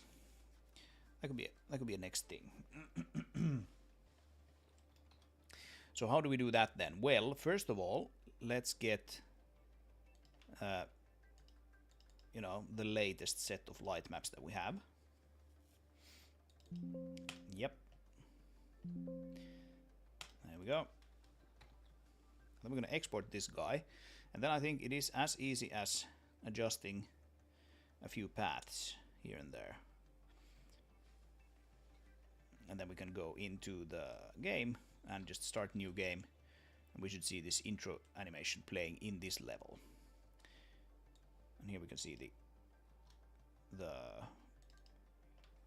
thumbnails being rendered here like this.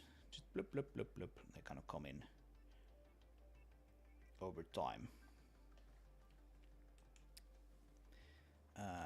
But yes, so let's export this guy like so, and we can shut that down. And then we need to go into Nemo.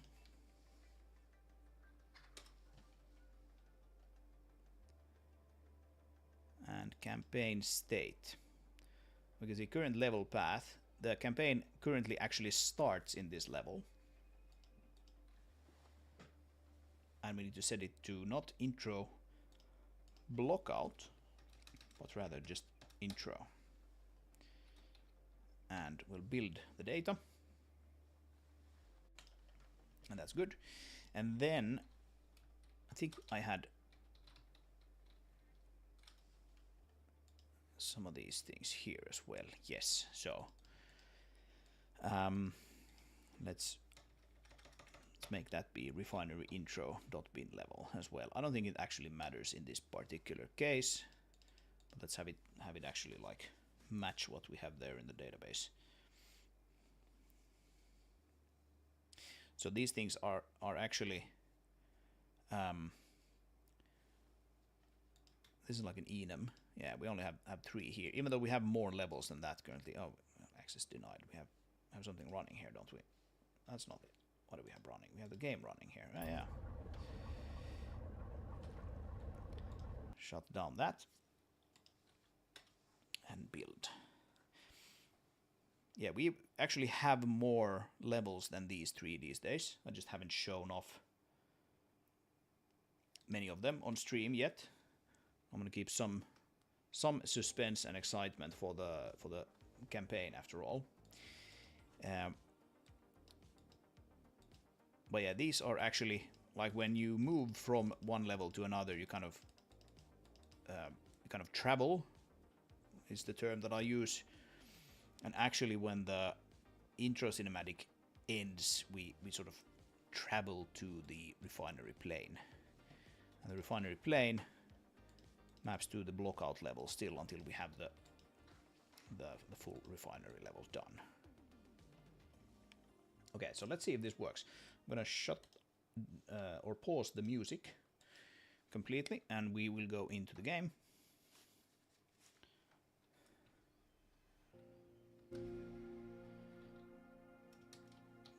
Let's do like 0.6 or something. We can just delete these guys, yes. And then we just start a new game. So now we are like technically loading into that intro level.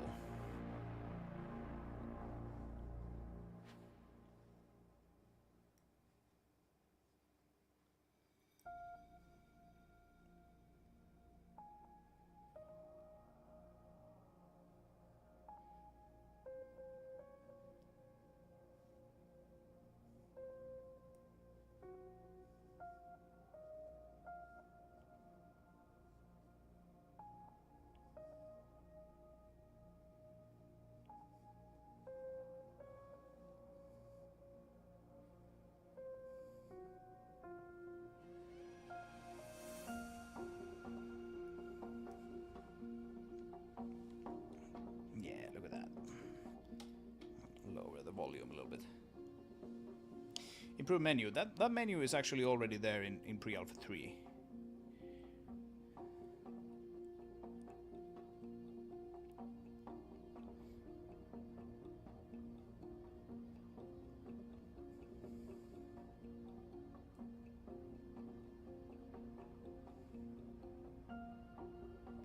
You can just ever so slightly hear the mother vehicles chugga chugga chugga in the background.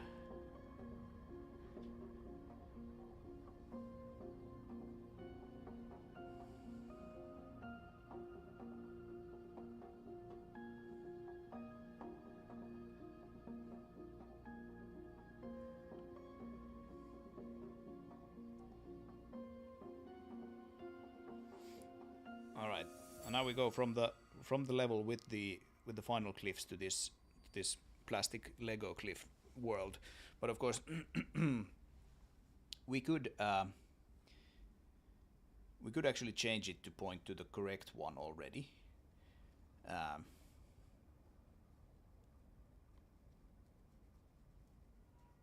Yeah, I wonder if that would work. That would actually probably work. I have some planned. Okay, let's try that. Actually, we're gonna take the block out away from these ones and just have refinery here as well, and then we can just load. We don't need to watch the whole thing.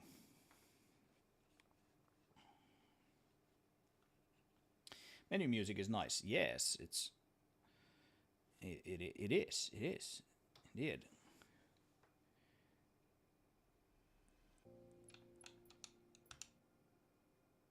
Okay, can I find a world location with level path? Refinery blockout. What? What?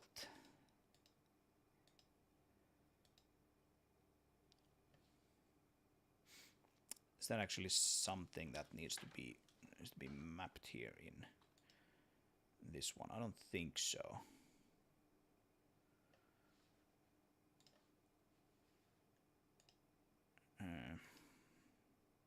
Oh, okay. Yes. Actually, we do need to. Yeah, because it saves the. We need to get rid of that, and we need to start a new game here, and then we still don't need to look through this whole thing. We can just skip it, but it will then actually write the correct path there. Right. So now we are in the level here, which has those redesigned cliffs. Yes. Yeah, that's true. It actually it took that enum stringified enum value that we had previously and actually wrote it into the data.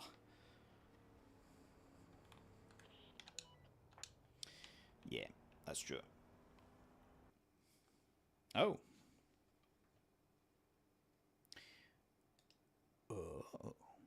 Get first name. Uh-huh. Uh-huh.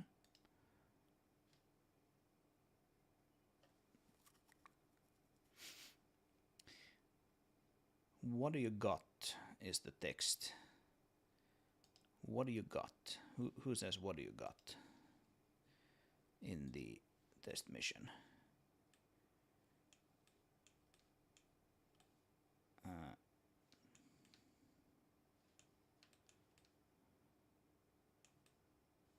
Is it one of these multi-line things?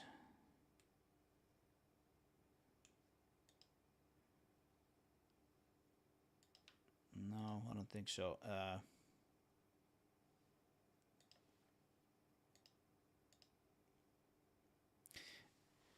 See, without spoiling like a whole lot, the narrative side and the dialogue system specifically is what I've been working on like crazy recently.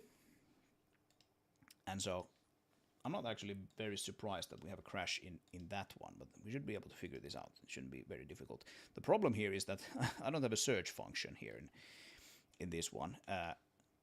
So that's a bit stupid. I should probably have that as well once I figure out what I actually want to search on. But we can figure that out because the Nemo file is just a JSON file.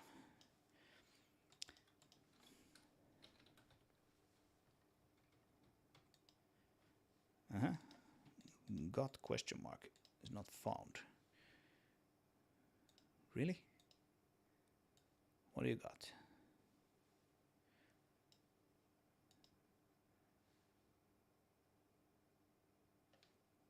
What is character? Get character data by path hash. Speaker name, get first name. Okay. And then we do, because like the CPP pointer is 0. Okay. So basically the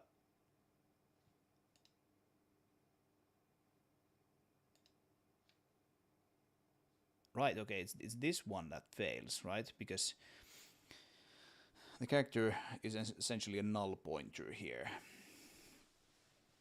Character data by path hash line speaker.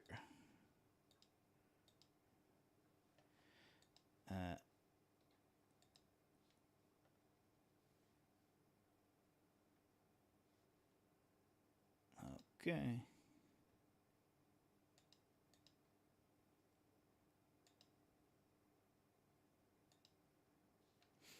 Right, it comes from the queue. So by the time we go here, we've already kind of lost the original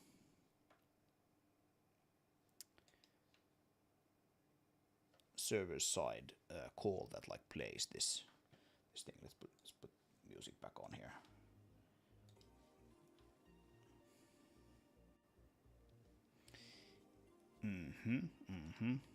The annoying thing is that we're working with these hashes. Speaker blah blah blah. It can't find a speaker with that name. But I'm also kind of confused as to like where is that line coming from, because like what do you got doesn't seem to be even in the Nemo database. I wonder if it's actually in the, is it in the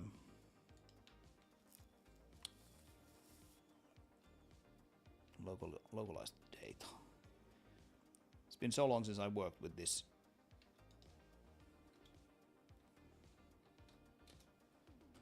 No, not here either. It's been so long since I worked with or worked on this test mission. It's going to be completely redesigned. I don't remember where that comes from now. How silly is that?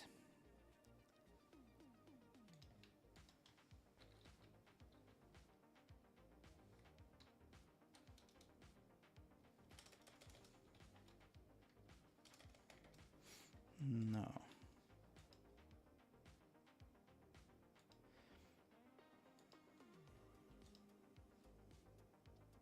Okay, well, in this case, we will quite simply see where these things are pushed. So it's probably this one, right? Let's put a breakpoint there.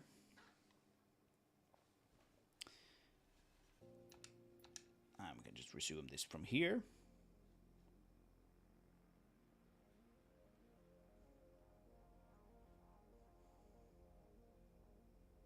Oh, I know what you got is. I know what it is. I know what it is. It is a radio. Yeah. It is a radio. I can take that away because I know now where that comes from.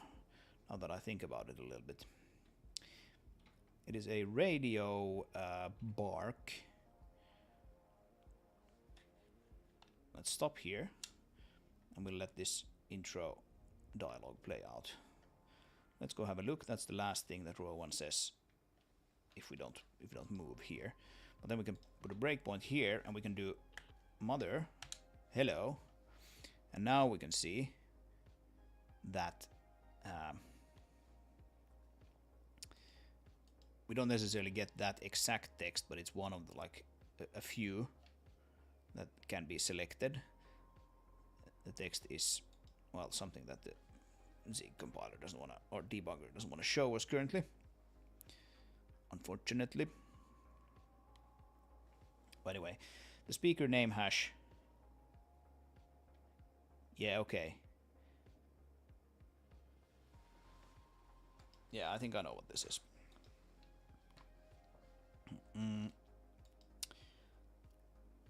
Now, if I can all remember where that is set, I think it's probably set here.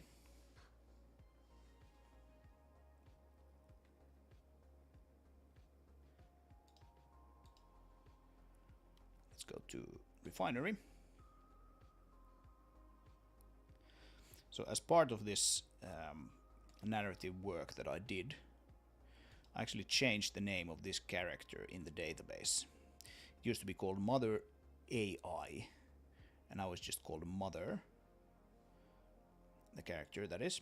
And I think if we go here and have a look at this Mother vehicle, yeah, here we can see the com radio enabled true, call sign Mother, character Mother AI. It's an enum, but that thing actually changed. So that's stupid. Now we can perhaps just go and change the name of this to Mother, but I wonder if we actually serialize this as a string, in which case we actually need to go and change that as well. So let's go have a look here. Fortunately, almost all of my work data is in JSON. That includes the levels, so we can go here to the refinery and open the refinery basis level. Open in Sublime, and here we have the entire level, all 60 megabytes of it in JSON form, and we can have a look at the, what was it? That's an extra editor I don't need. It is the com radio character field. So com radio call sign scout in shed. Okay, so none of these. Character value 3. Nice. So it's actually just, it is not serialized by string here. So the fix to this should be as simple as we can shut down Nemo. We don't need that. We can take away the breakpoint. We can go to com radio component, and we can see here character is character ID, and quite simply take away that. And yeah, we can see actually there's a string mapping here as well. Oh, that's not a string. That's a Nemo character path, which looks like this. Character's mother. Yeah, so that's actually, that was a bug that I hadn't realized I had introduced. Okay, and now we can shut down the editor again. Bye bye.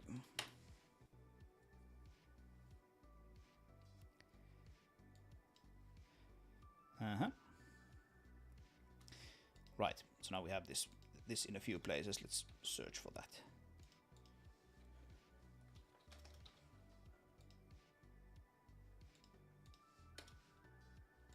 Okay, just one apparently.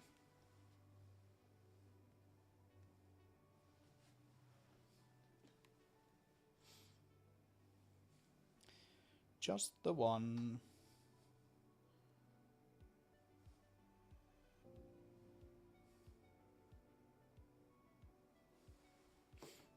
Okay. So now then. Now let's have a look.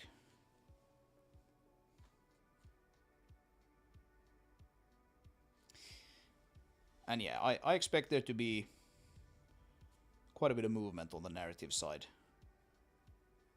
soonish. I have some big plans.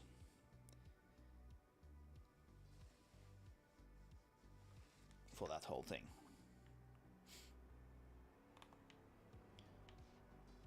But it's sort of like, yeah, now you can see, now the radio works again. Up. Not quite. Okay, what is what is it now? What is it now? I have the same issue essentially again. Okay.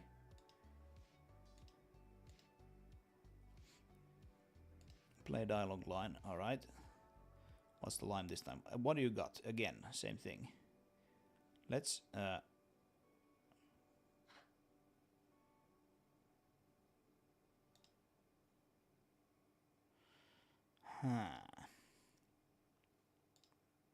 Can I copy that one? Yep. Let's see actually where it gets that line here. So if we go to means app and just do some function here that is run reasonably soon after booting, we can just go this is print f mother is something. Actually, do it without the s there. And then we do basis string make string hash mother.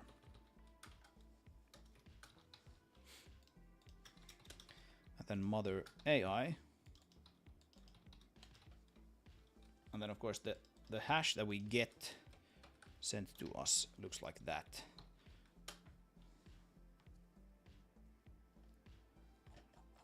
I also want to make sure here that we're building debug into release, but we are, yes, good.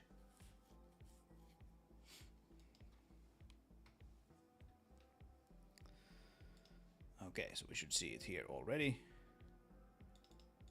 Right, none of those actually match what we're getting. Oh, I'm blocking the process by, nope. Blocking the process by highlighting things there in the print console.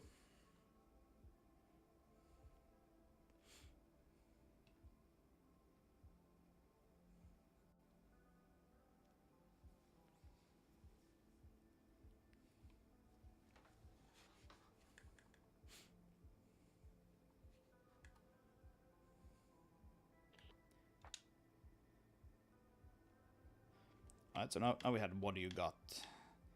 That worked. On my way. Be right there. Huh, was it just somehow a stale binary that we ended up seeing? Now it seems to work.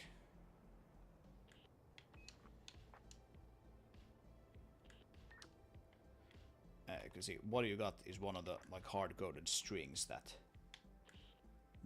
the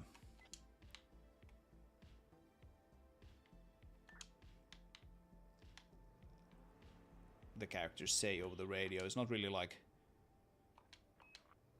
in character. Mother is supposed to be an AI, so it's supposed to be very sort of cold and calculating. So like what do you got is probably not something that an AI would say. Or what's up, or be right there. But it is what it is.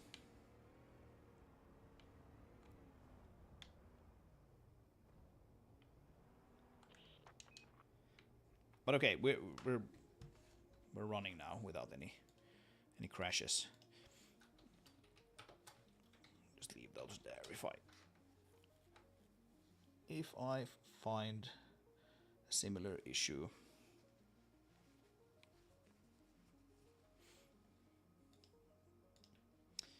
Okay, so we're gonna see if we can play the mission a little bit here. I'm gonna go and get a glass of water. So be right back.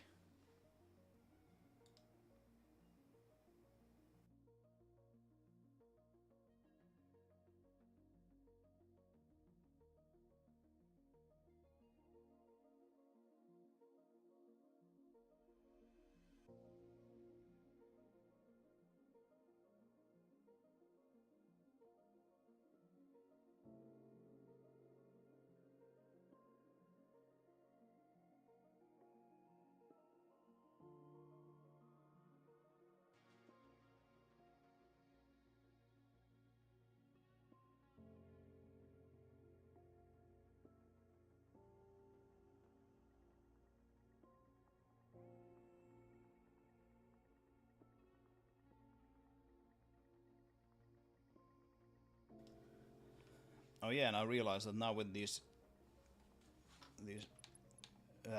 redesigned environments, I need to render a new video for the background here, since that still shows the old one. That's sort of like a problem with using pre-rendered backgrounds. You need to re-render them when something changes.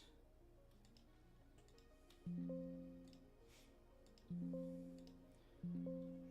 just closing things here in the background. Sorry for the pling plongs.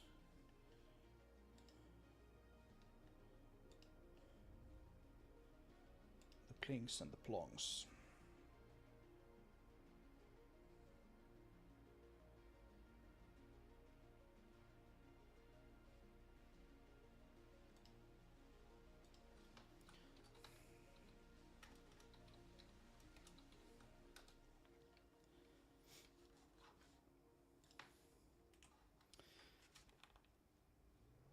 Alrighty then. So, like I said, this mission will be essentially completely redesigned. We have some new elements that's gonna come into play here in the final version of this mission. But for the time being, we don't have the cave of insufficient light map resolution anymore. And that's one place where the mission might spawn a power cell. And so I went ahead and just moved that out into the level proper. See if I can make this jump. It's a pretty random thing if you can do it or not. This is one way to somewhat quickly get into the level. This is always what happens when I try to show it to someone how to do it, but I can almost always get in if I just play it myself. Just approach this rock here, like this, and then two fails in a row. How embarrassing.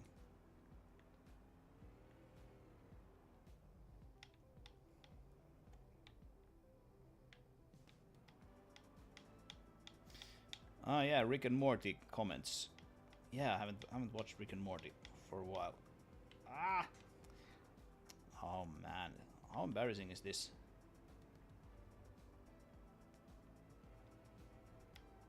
Okay. Fourth time's the charm. Right? That's what they say. Let's approach it slightly from the left here. Here we go. Boom.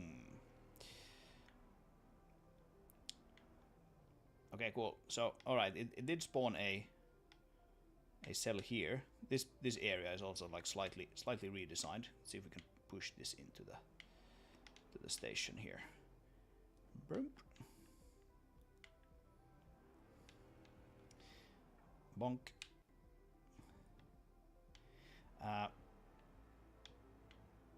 It is possible that, yeah, okay.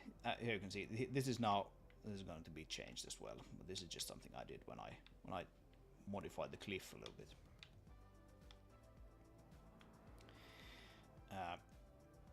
So this is now one of the places where there might be a power cell. These pillars are supposed to be drivable. Let's see if they are. Yeah, they are drivable. Good. Because you can actually like somewhat easily end up on top of them. And yeah, I had to move cactus a little bit because the house obviously is no longer there, but it's still there behind the shed as a cactus homage.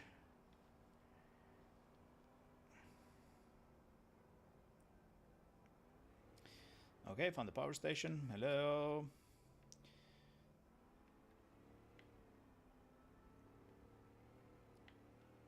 Right, here's the house that we still need to do. Might do that on stream, or I might just do it off stream. And here we have the gripper.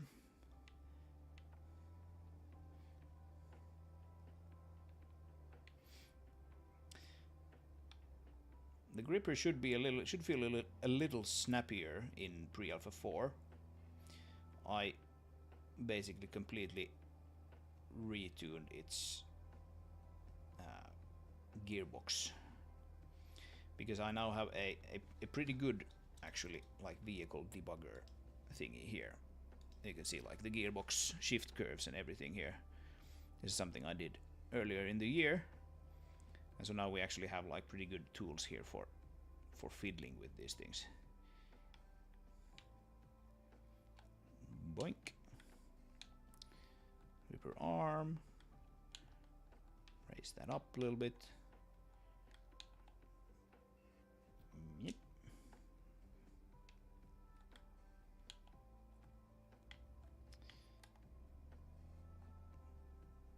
Drop that into the back. Why not?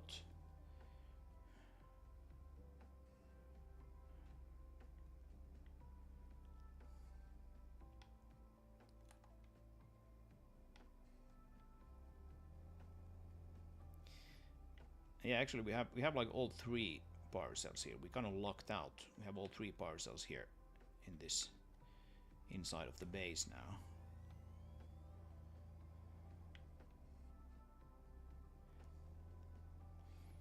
So we don't actually even need to drive all that far.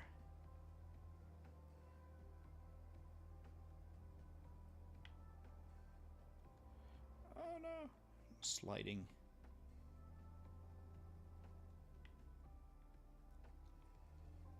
Enough of a gamer to want to make games, not enough of one to play the game you make. Yeah. Story of my life.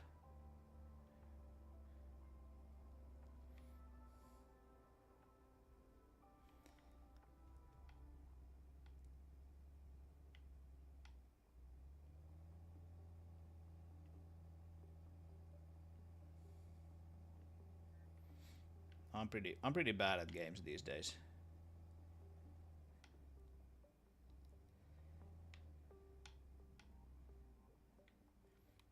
I mostly just play old games. Games that I know how to play.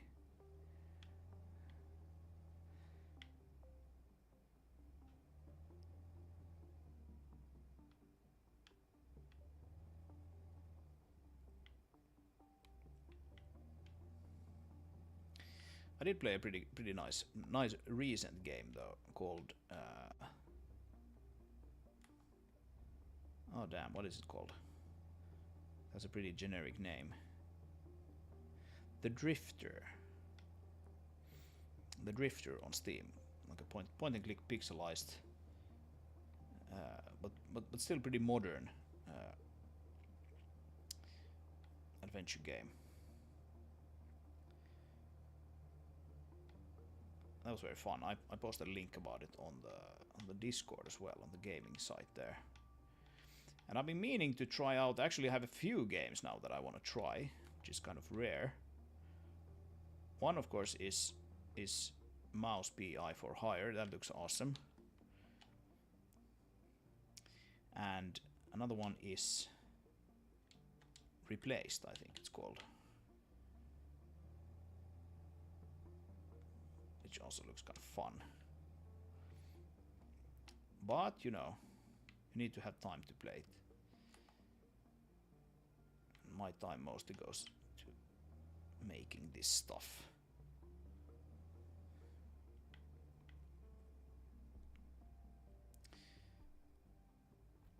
Blunks. Nice work. The elevator is powering up. Alright, so we're kind of locked out with the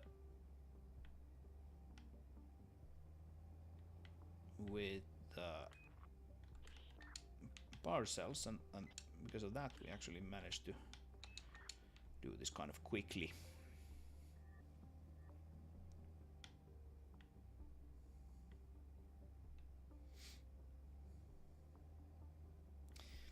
Still able to cope with things like deadlock, so hopefully I have at least another decade before I start getting old man reflexes. Surely I can make it to 40. Yeah, unfortunately I'm past 40.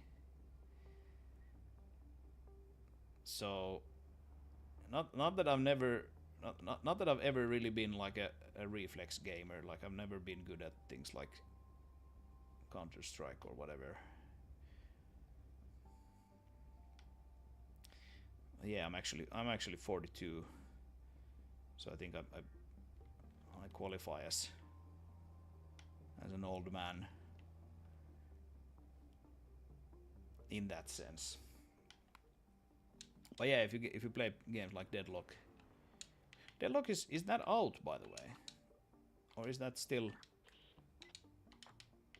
in some sort of beta or something, or like perhaps even isn't even closed beta? Am I thinking is that Deadlock is the Valve game, right?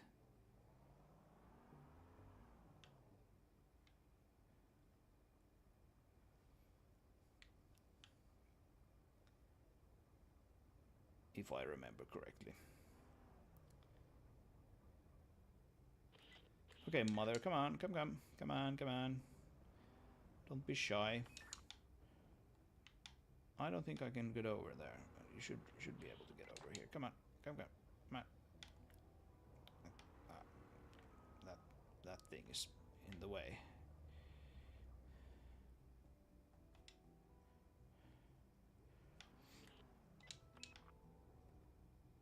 There we go.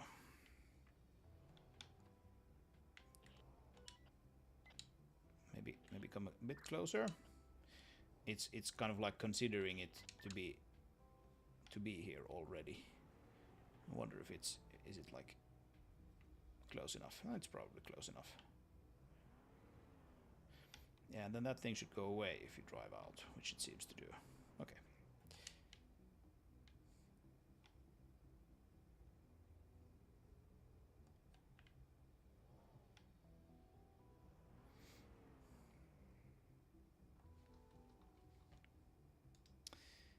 Yeah.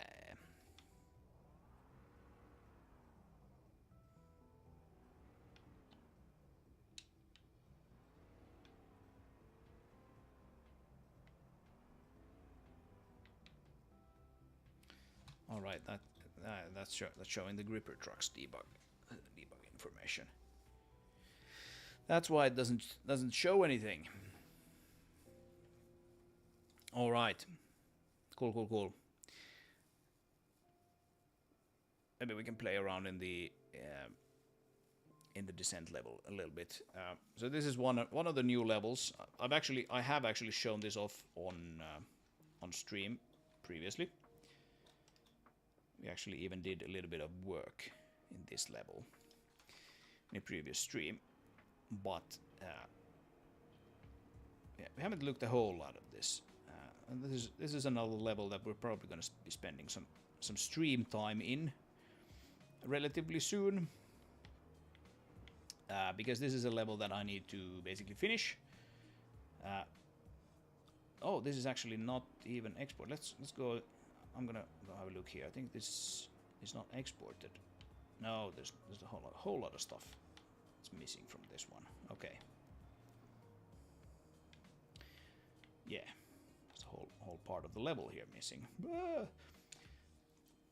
Well, there's still a whole part of, well, big part of that level that's not actually designed yet, but we do have more than that. So let's go in here and do a quick export of it.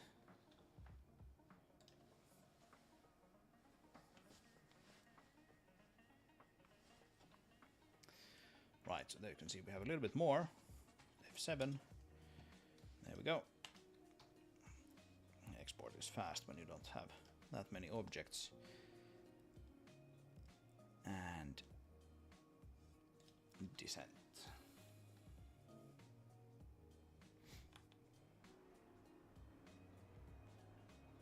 Yeah, it actually like continues that way.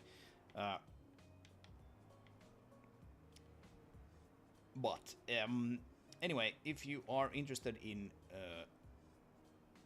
following along as I flesh out this level, then keep an eye on the channel. I'll try to not have several months of inactivity in between these things. At least not like a whole bunch of those kinds of periods. Yeah, here we can see we have a little bit more stuff here.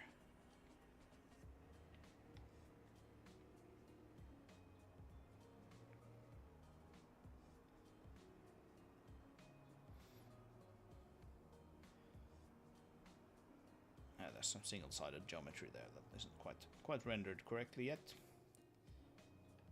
from the inside.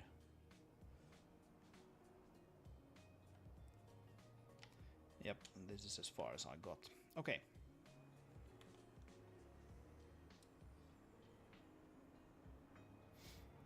Anyway, yeah, we're gonna probably be spending quite a lot of time in this level, fleshing it out.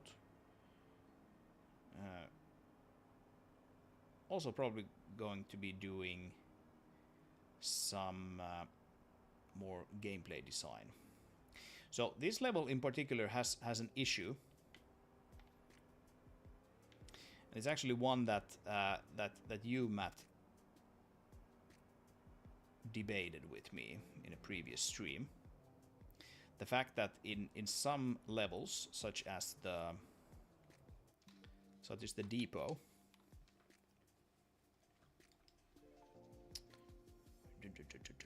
where is depot?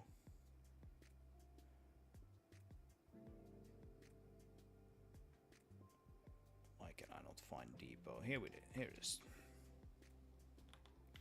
Like, this also takes place on like a cliff like this, and here you actually, like, you can't drive off the cliff.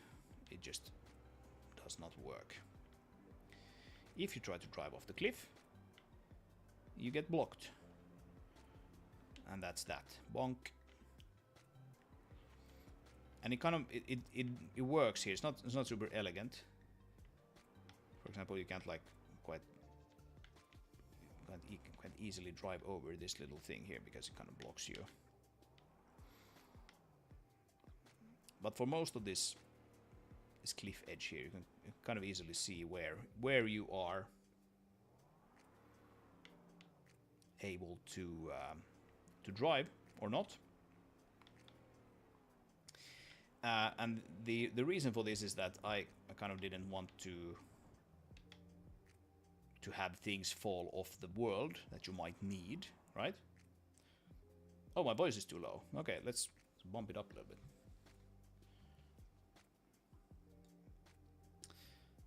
I'm gonna be kind of careful with that though, because it might just be that I was sitting, like, you know, too far away from the microphone or something like that, right?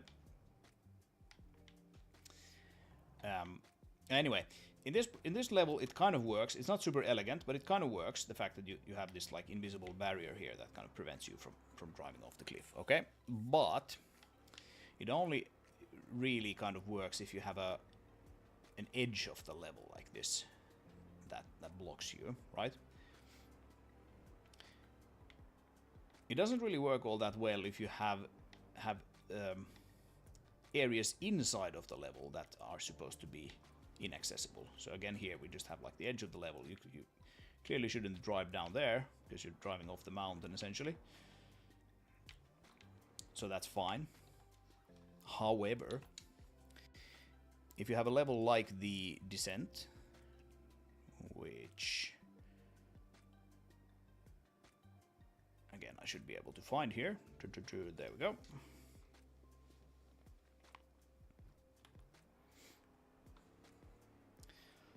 Like here we have, right in the middle of the level, we have an area that is supposed to be inaccessible. And so we can't actually block off these areas in the same way with just like a physics blocker. Because what if, let's say we take this mother vehicle here. What if you poke out your cargo crane like this, which is supposed to be completely fine, and then you drive on that bridge there, right? What should happen? In my opinion, nothing should happen. It should be completely fine. But like if we pause the game here, blips, around this point, if we have a physics blocker here that kind of prevents you from driving off, that physics blocker should actually be hitting that crane, right? Physically. Also, we have an area here where you can sort of fall down onto that underside there, which is also, you know, going to be an issue. So I don't think my original plan, my original design works here. I think what we actually need is a gameplay system that kind of tracks where you are in the level, and if you drive off a cliff, it won't necessarily be game over, because I don't think this game should have that kind of game over. It's more like a puzzle game where you should be able to try out things, but it should like respawn your vehicle and all of the cargo that you had in your vehicle in a safe place where you were previously. I am at 100% volume, but I can barely hear you. Huh.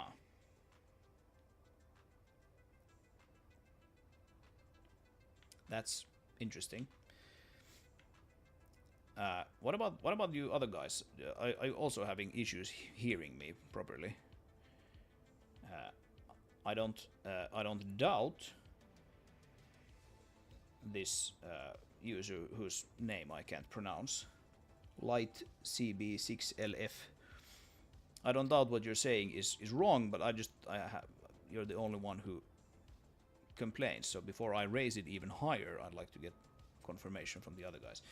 Do you have a physics layer system? I do have a physics layer system, or shall we say, PhysX has a physics layer system, which I use. It's not like super easily. It's not like exposed like it is in something like Unity or Unreal. It is more sort of hard coded, and it basically, like, depending on the material that you select, physics material, not render material, but physics material you select, it does filtering based on that, and you actually need to do that to have like any kind of sensible like vehicle simulation here.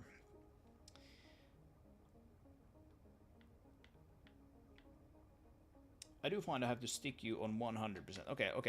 Let's crank up the volume here. Okay, hello. Is that better? Is that better? Maybe it's just that. Okay, now I'm at like 0 decibel in OBS. I can crank it even higher from my audio interface if I need to. But yes, if I'm too low, then it's good that you let me know.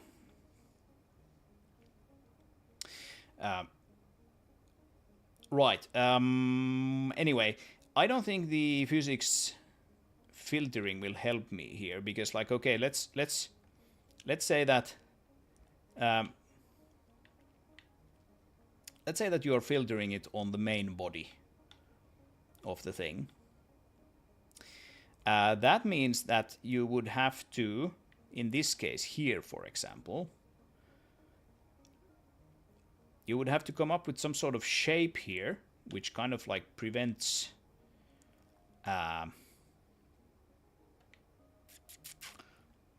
the main body from falling off here to the left or to the right. All right, and it would only affect the physics for the main body. Well, what if you are...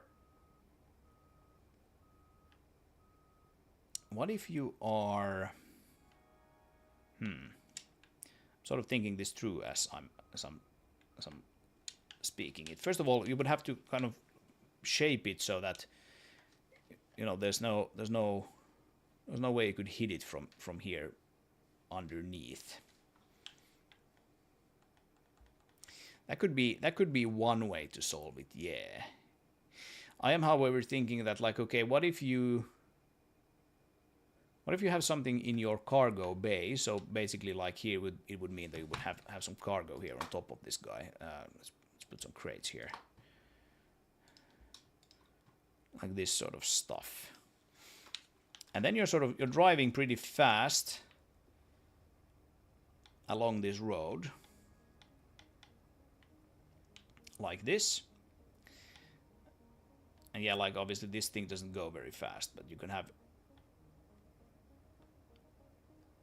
like a gripper truck. Now, what if your main body is stopped here, bloomps, like that, but these things keep going and they sort of fall down there, and then you can't actually access them because then you can drive down there, and I think that might result in some weird, annoying gameplay situations where you're like, okay, those boxes fell down, and I actually need them because they're like power cells or whatever. And I can't actually physically go there, but those boxes were able to do it for some reason.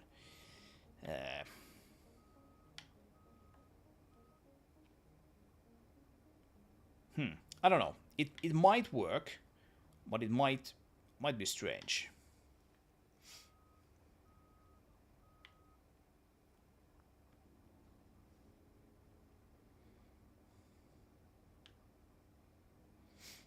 So, you know, in that case, what you might be able to do is like you could use the cargo crane here to like try to pick them back up or something, like this. Maybe you could grab something that way. I don't exactly know. But yeah, I think it's a little inconsistent. In this particular case, I think what I would like to do here is let the player just like fall down there. Actually, don't prevent it at all. So if they want to, they can just jump down here, because it kind of looks like you should be able to jump down here. And from here, you can jump down to here, and then you are, you know, safe. You can drive back if you want to. Then you would have these like forbidden zones, out of bounds zones. So if you like fall down into this canyon here, that would definitely be like an out of bounds situation. And I'm thinking like if you fall down, if your vehicle falls down, then it would be respawned along with the cargo that it had at the time at the previously kind of recorded safe place or something like that, right? I'm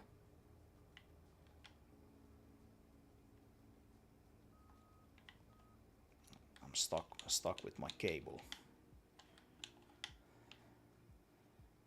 Can I actually drag that? There's a surprising amount of like friction in that cable. Typically, just prevents this thing from driving off.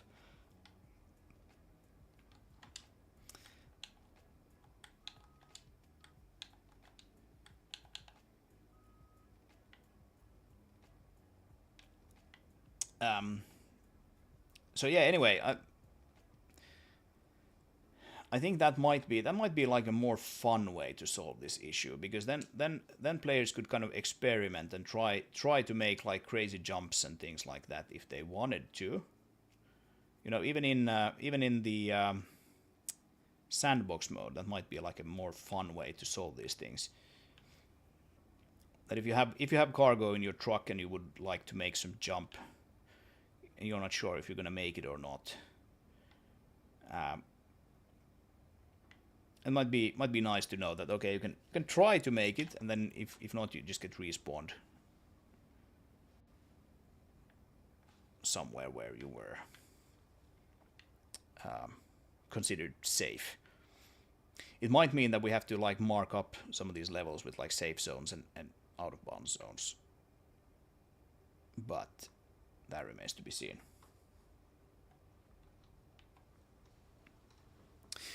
Average YouTube video is quite loud, quite loud, but I assume you mean quite loud, and most streamers tend to compress it to make their voice levels consistent live. Yeah, I'm probably not the best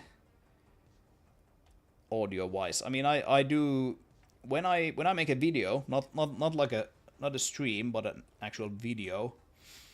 I do the whole YouTube level audio level normalization in DaVinci,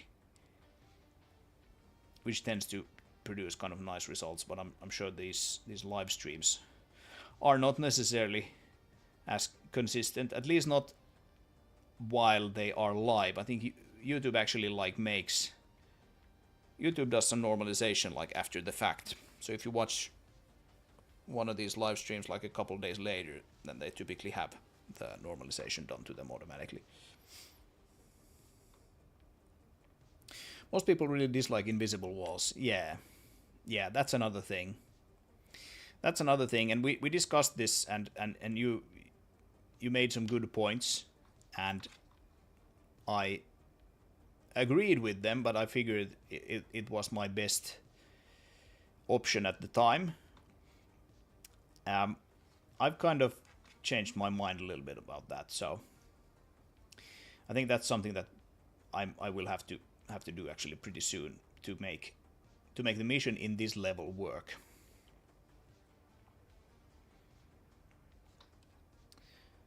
So we'll see. I'm sure there'll be some invisible walls somewhere,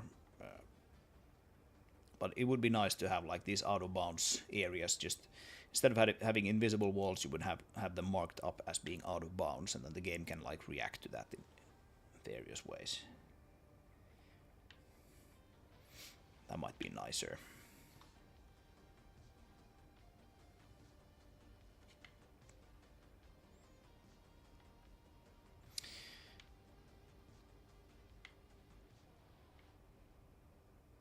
Righty-o. Shall we see if we have gotten those light maps for the intro level there?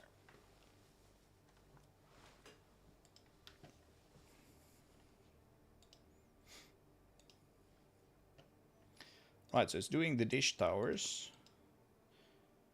and it's been doing it actually. Oh, it's taking a long time because it's doing the terrain. Ah, okay, yeah, the terrain probably takes the longest. That's true. Yeah, 34%.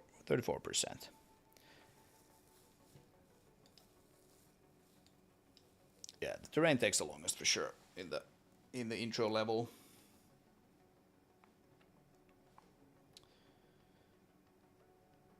So that's why. But okay, I'll just let it run for a bit longer. I'm altering the deal. Well, in this case, I'm sort of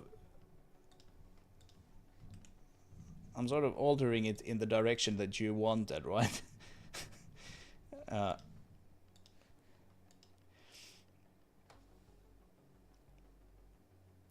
I'm kind of reconsidering what we talked about then and aligning it more with what you said. So I think I might have to do some work on that pretty soon. There's going to be a whole lot of work actually involved with that. Yay, we got some nice pictures today. Before and after pictures.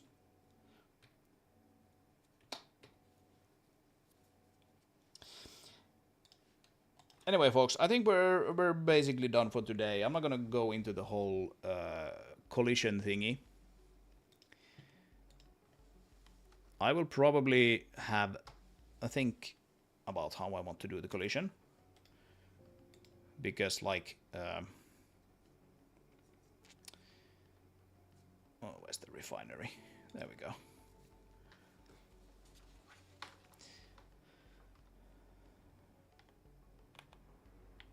Because like, yeah, you might actually want to be able to fly up there.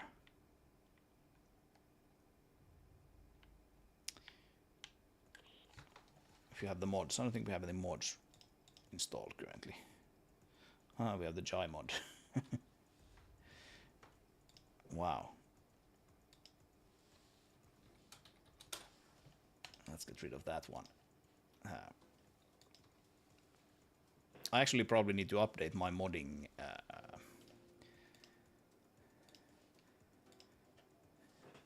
I need to update my modding SDK. It has no doubt changed a little bit. We can actually see here. Let's do one more thing here during this stream. Why not? Why not? Means data, modding SDK. Let's update using the release senator, which is my system for taking what we have, the SDKs we have for the game, and packaging them into a form that the mods can use. And then we go to mods, Flying Scout, code,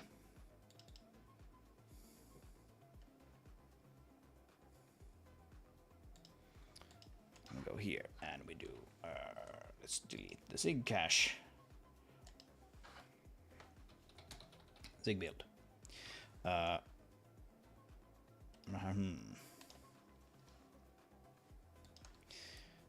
What's the build script look like? Blah blah blah blah blah blah blah blah blah. Okay. Yeah, okay. We can try to just build this. See what happens. We're building it as a WASM mod, which is also always nice.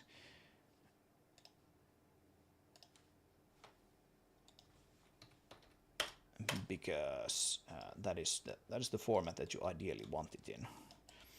Let's get rid of those ones and copy these in.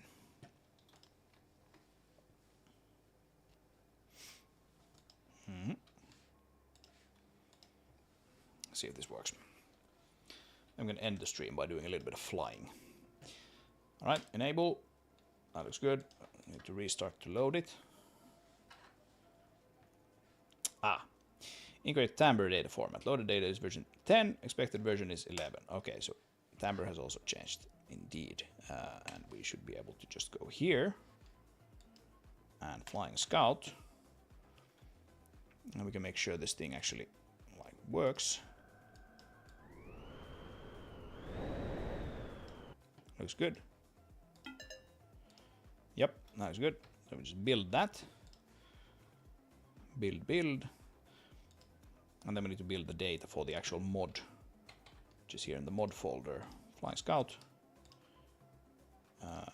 Data. And run the batch file. There we go. And build.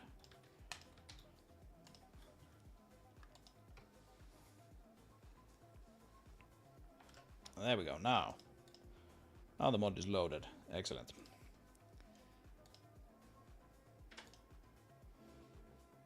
Yeah, the versions have changed a little bit. I've just changed actually like a lot lately.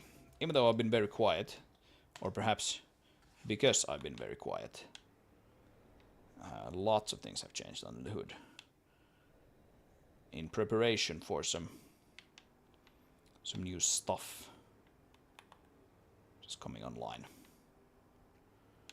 Okay,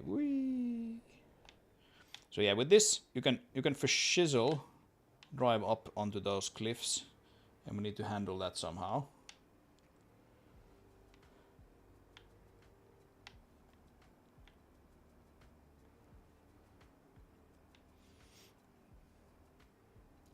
And even though it's not really like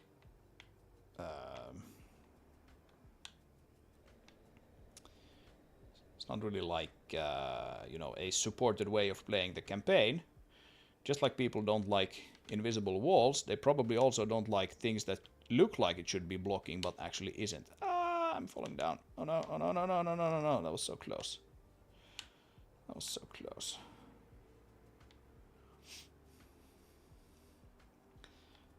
Let's see, can we fly up to that ledge?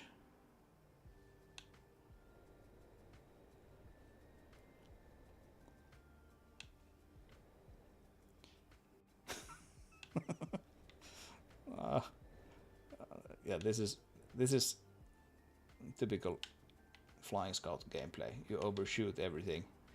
You undershoot or you overshoot.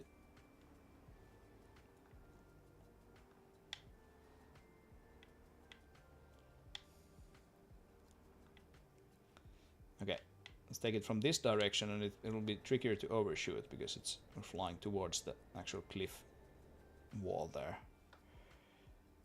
Yeah.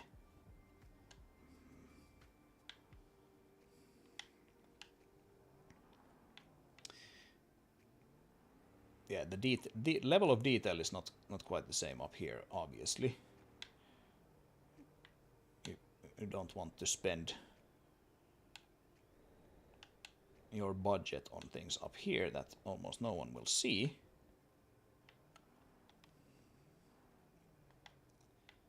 But still, I think this should be traversable, and it currently isn't in the old version.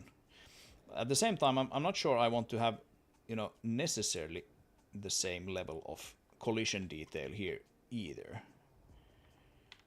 But yeah, I don't know. Maybe I do. And if I do, I will just basically keep using these collision meshes. But I don't know. That might end up being like a performance issue. At least if we do it everywhere in the game, not necessarily here.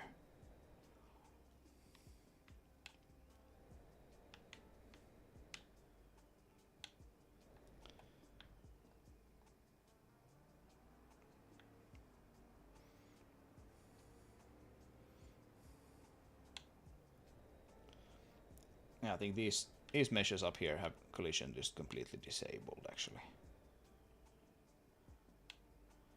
If I remember correctly. Nope, I don't remember correctly, apparently.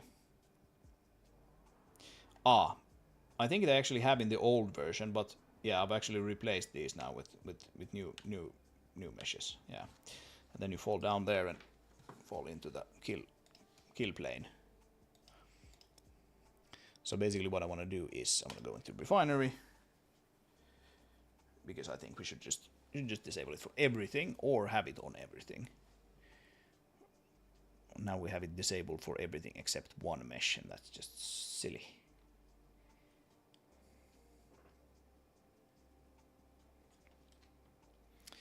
So basically go up here, that's the one, and disable collisions for that one, and that one.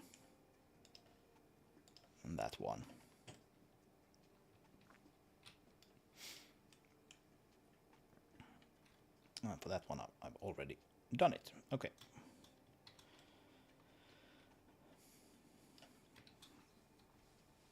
Coolio.